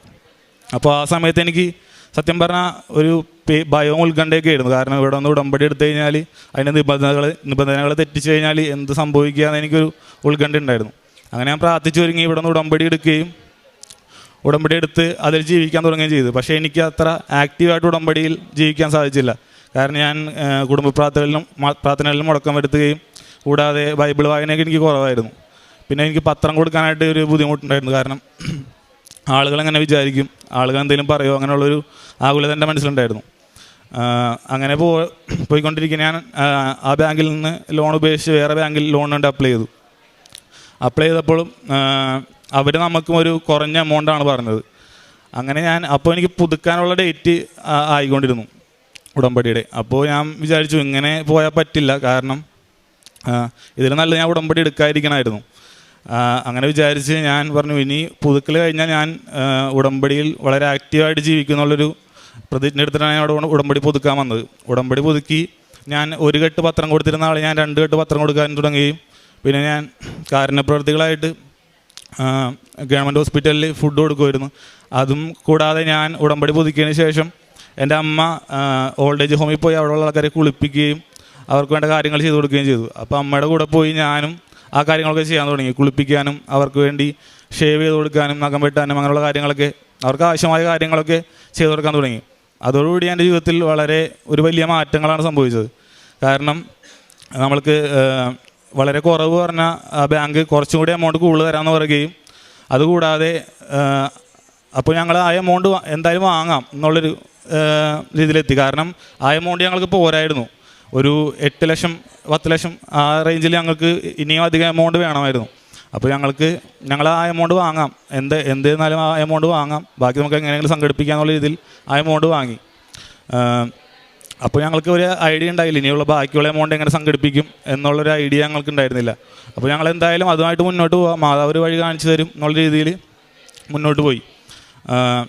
പിന്നെ എനിക്കറിയില്ല എങ്ങനെ ആ എമൗണ്ട്, ഇപ്പോഴും എനിക്കറിയില്ല എങ്ങനെ ആ എമൗണ്ട് എനിക്ക് കിട്ടിയെന്ന്. എനിക്കൊരു 11 ലക്ഷത്തോളം രൂപ അത് കഴിഞ്ഞ് എങ്ങനെയൊക്കെയോ എനിക്കറിയില്ല. എൻ്റെ റിലേറ്റീവ്സ് സഹായിച്ചിട്ടുണ്ട്, എൻ്റെ ഫ്രണ്ട്സ് സഹായിച്ചിട്ടുണ്ട്. അപ്പോൾ എനിക്ക് ഈ എമൗണ്ട് അക്കൗണ്ടിൽ കിടക്കുമ്പോൾ ഇത് ഇരട്ടിക്കുന്ന പോലെയാണ് ഫീൽ ചെയ്തുകൊണ്ടിരുന്നത്. ഈ എമൗണ്ട് വർദ്ധിച്ചു വരുന്നു, അതെങ്ങനെയാണെന്ന് എനിക്കറിയില്ല. അപ്പോൾ അങ്ങനെ എനിക്ക് ആവശ്യമായ എമൗണ്ട് ലഭിക്കുകയും അതുകൂടാതെ എനിക്കൊരു ചിട്ടി ലഭിക്കുകയും ചെയ്തു. അതുകൂടാതെ ഞാൻ ഉടമ്പടി പുതുക്കിയതിന് ശേഷം എനിക്ക് മാതാവിനെ കിട്ടുകയും അച്ഛനെ കാണാനുള്ളൊരു ഭാഗ്യം കൂടി ലഭിച്ചു. അച്ഛൻ്റെ ബ്ലെസ്സിങ് കിട്ടുകയും അതിനുള്ള ഭാഗ്യം എനിക്ക് ലഭിച്ചു. അപ്പോൾ എനിക്ക് പകുതി പേയ്മെൻറ്റാണ് അടക്കേണ്ടിയിരുന്നത്, ബാക്കി എൻറോൾമെൻറ്റ് സമയത്താണ് അടക്കേണ്ടിരുന്നത്. അപ്പോൾ എനിക്ക് ആ സ്ഥാനത്ത് എനിക്ക് മുഴുവൻ എമൗണ്ട് അടക്കാൻ സാധിക്കുകയും എനിക്ക് 1-ാം തീയതി വിസ വന്നു. ഞാൻ ഈ മാസം 17-ാം തീയതി UK പോവുകയാണ്. ഇത്രം വലിയ അനുഗ്രഹം നേടിത്തന്ന പരിശുദ്ധ അമ്മയ്ക്കും തിരുക്കുമാരനും കോടാനകോടി നന്ദി അർപ്പിക്കുന്നു. കൂടാതെ എൻ്റെ 2ാമത്തെ സാക്ഷ്യം എന്നുള്ള രീതിയിൽ എനിക്ക് ഷോൾഡറിന് ഒരു പെയിൻ ഉണ്ടായിരുന്നു. ഏകദേശം ഒരു 10 മാസത്തോളമായി ആ വേദന വന്നും പോയി കൊണ്ടിരുന്നു. അപ്പോൾ ഇതെന്താണെന്ന് കുറേ ഡോക്ടേഴ്സിൻ്റെ അടുത്ത് കാണിച്ചെങ്കിലും അവർക്കൊന്നും ഒരു കൃത്യമായൊരു മറുപടി തരാൻ സാധിച്ചില്ല. അവർ തൽക്കാല ആശ്വാസത്തിനുള്ള പെയിൻ കില്ലറാണ് തന്നിരുന്നത്. അപ്പോൾ നമ്മളത് കഴിക്കുകയും പിന്നെ കുറച്ച് ദിവസം കഴിയുമ്പോൾ പിന്നെ ഈ വേദന അനുഭവപ്പെടുകയും ചെയ്തു. അങ്ങനെ ഞാൻ മാതാവിൻ്റെ തൈലം പുരട്ടി പ്രാർത്ഥിക്കുകയും അങ്ങനെയുള്ള കാര്യങ്ങളൊക്കെ ചെയ്തു. അത് ചെയ്തതിൻ്റെ ഫലമായി എനിക്കിപ്പോൾ ആ വേദന പൂർണ്ണമായി മാറി കിട്ടിയിരിക്കുകയാണ്. ഇത് ഇത്രയും വലിയ അനുഗ്രഹം നേടിത്തന്ന മാതാവിനും തിരുക്കുമാരനും കോടാനകോടി നിർമ്മിച്ചുകൊണ്ട് ഞാൻ വാക്ക് നിർത്തുന്നു. എനിക്ക് എൻ്റെ ഈ പഠനത്തിനായിട്ട് ഒരു ചിട്ടി കിട്ടാനുണ്ടായിരുന്നു. അപ്പോൾ ആ ചിട്ടി എന്ന് വിളിക്കാൻ പോയാലും കിട്ടാറുണ്ടായിരുന്നില്ല. അപ്പോൾ ഞാൻ ഏപ്രിൽ മാസത്തിൽ പുതുക്കാൻ വന്നപ്പോൾ ഞാൻ അമ്മയോട് പറഞ്ഞു, അമ്മേ അടുത്ത മാസം എനിക്ക് ചിട്ടി പിടിക്കുമ്പോൾ എന്തായാലും എനിക്ക് കിട്ടണം എന്ന് ഞാൻ അമ്മയോട് പറഞ്ഞിട്ടുണ്ടായിരുന്നു. അതുപോലെ തന്നെ ആ മെയ് മാസത്തിൽ ചിട്ടി എനിക്ക് തന്നെ കിട്ടുകയും ചെയ്തു. അതുപോലെ തന്നെ ഇപ്പം മുമ്പ് പറഞ്ഞല്ലോ ഒരുപാട് പൈസ ഞങ്ങളുടെ കയ്യിൽ വന്നെന്ന്. നമുക്കറിയാൻ പാടില്ല അമ്മയുടെ പ്രസൻസ്. അമ്മ ഇന്നയാളോട് ചോദിക്കും എന്ന് പറയുമ്പോൾ നമ്മൾ ചോദിക്കുമ്പോൾ ആ വ്യക്തി നമുക്ക് തരികയാണ്. എങ്ങനെയാണ് 24 ലക്ഷം രൂപയോളം എൻ്റെ കയ്യിൽ വന്നതെന്ന് എനിക്ക് അറിഞ്ഞുകൂടാ. ഇത് അമ്മയുടെ ഒറ്റ അനുഗ്രഹം കൊണ്ട് മാത്രമാണെന്ന് ഞാൻ പൂർണ്ണമായി വിശ്വസിക്കുകയാണ്. അതുപോലെ തന്നെ എൻ്റെ പ്രേക്ഷിത പ്രവർത്തനം എന്ന് പറഞ്ഞിട്ടുണ്ടെങ്കിൽ ഞങ്ങൾ ഇവിടെ നിന്ന് പത്രമാധ്യമം ഒരു ഘട്ടമൊക്കെയാണ് വാങ്ങിച്ചിരുന്നത്. അത് കഴിഞ്ഞപ്പോൾ എനിക്ക് മനസ്സിലായി തടസ്സമുള്ള കാര്യങ്ങൾ നമുക്ക് മാറണമെന്നുണ്ടെങ്കിൽ നമ്മൾ കാരുണ്യപ്രവൃത്തി ആയാലും പ്രേക്ഷിത പ്രവർത്തനം ആയാലും അത് ഡബിളാക്കണം, എന്നാൽ മാത്രമേ നടക്കുകയുള്ളൂ. ഞാൻ എൻ്റെ പത്രത്തിൻ്റെ കട്ടുകൾ കൂട്ടി ഞാൻ ഹോസ്പിറ്റലുകളിലും ബസ് സ്റ്റാൻഡുകളിലും പിന്നെ ഞാൻ സ്ഥിരം കൊടുക്കുന്ന കുറേ പേരുണ്ട്, അവർക്കൊക്കെ ഞാൻ പത്രം എന്നും എല്ലാ മാസവും വാങ്ങിച്ചുകൊണ്ടേ കൊടുക്കും. അതുപോലെ തന്നെ എൻ്റെ കാരുണ്യ പ്രവൃത്തി എന്ന് പറഞ്ഞിട്ടുണ്ടെങ്കിൽ ഞാൻ അസിസി ഭവൻ ഞങ്ങളുടെ അടുത്ത് പുത്തമ്പേരിക്കലുള്ളതാണ്, അവിടെ ചെന്ന് രോഗികളെ കുളിപ്പിക്കുകയും അവർക്ക് വേണ്ട കാര്യങ്ങളെല്ലാം ചെയ്തു കൊടുക്കുകയും ചെയ്യും. അപ്പോൾ ഞാൻ ആഴ്ചയിൽ 2 പ്രാവശ്യം കാരുണ്യ പ്രവൃത്തികളാക്കി. ബുധനാഴ്ച ദിവസങ്ങളിൽ ഞാൻ അസിസിയിൽ പോകും, ശനിയാഴ്ച ദിവസങ്ങളിൽ ഞാൻ പൊതിച്ചോറുണ്ടാക്കി ഞാൻ ഹോസ്പിറ്റലുകളിൽ ഇവൻ്റെ കയ്യിൽ കൊടുത്തയക്കും. എന്ന് വെച്ചാൽ ഞാൻ 5 പൊതിയൊക്കെ കൊടുക്കാറുള്ളൂ, അതിൽ കൂടുതൽ ഞാൻ കൊടുക്കാറില്ല. ഞാൻ കൊടുക്കുമ്പോൾ ഞാൻ അമ്മയുടെ ഉപ്പിട്ട് പോയി ഞാൻ പ്രാർത്ഥിക്കണത്, അമ്മേ ഇത് ഭക്ഷിക്കുന്നവർക്ക് ശരീരത്തിന് സൗഖ്യവും മനസ്സിന് സന്തോഷവും കിട്ടണം, കൊടുക്കുന്ന എനിക്കും സന്തോഷം കിട്ടണം, അല്ലാതെ നമ്മൾ വിഷമിച്ച് കൊടുത്തിട്ട് കാര്യമില്ല. അവർക്ക് കൊടുക്കുന്നത് ഭക്ഷണം നല്ലതുമായിരിക്കണം. അതുപോലെ ഞാൻ തിരുവോണത്തിനന്ന് ഞാൻ ഇതുപോലെ 5 പൊതി ഭക്ഷണം കൊടുത്ത് അത് പായസവും എല്ലാം കൂട്ടിയിട്ട് തന്നെയാണ് കൊടുത്തത്. നമ്മളും ഒരു ഓണം ആഘോഷിക്കുമ്പോൾ അവിടെ ആശുപത്രിയിൽ വീട്ടിൽ പോകാൻ കഴിയാതെ വല്ല മക്കളും അതുപോലെ കഴിക്കണമെന്ന് എനിക്കൊരു ആഗ്രഹം ഉണ്ടായിരുന്നു. അതുപോലെ തന്നെയാണ് ഞാൻ കൊടുത്തത്. അതുപോലെ എൻ്റെ പ്രാർത്ഥന ജീവിതത്തിലും ഒരുപാട് മാറ്റം വന്ന്. ആദ്യമൊന്നും ഞാൻ അങ്ങനെ നമ്മൾ വീട് സാധാരണ കുടുംബ പ്രാർത്ഥന അങ്ങനെയൊക്കെ ചൊല്ലുന്ന രീതിയായിരുന്നു. പക്ഷേ ഇപ്പം എൻ്റെ കൊന്ത ഞാൻ താഴ്ത്തു വെക്കാറില്ല. എവിടെ പോയാലും ഒരു നന്മ നിറഞ്ഞൊരു ചൊല്ലിയാൽ മതി, എനിക്ക് അത് വേണം, അല്ലാണ്ട് എനിക്ക്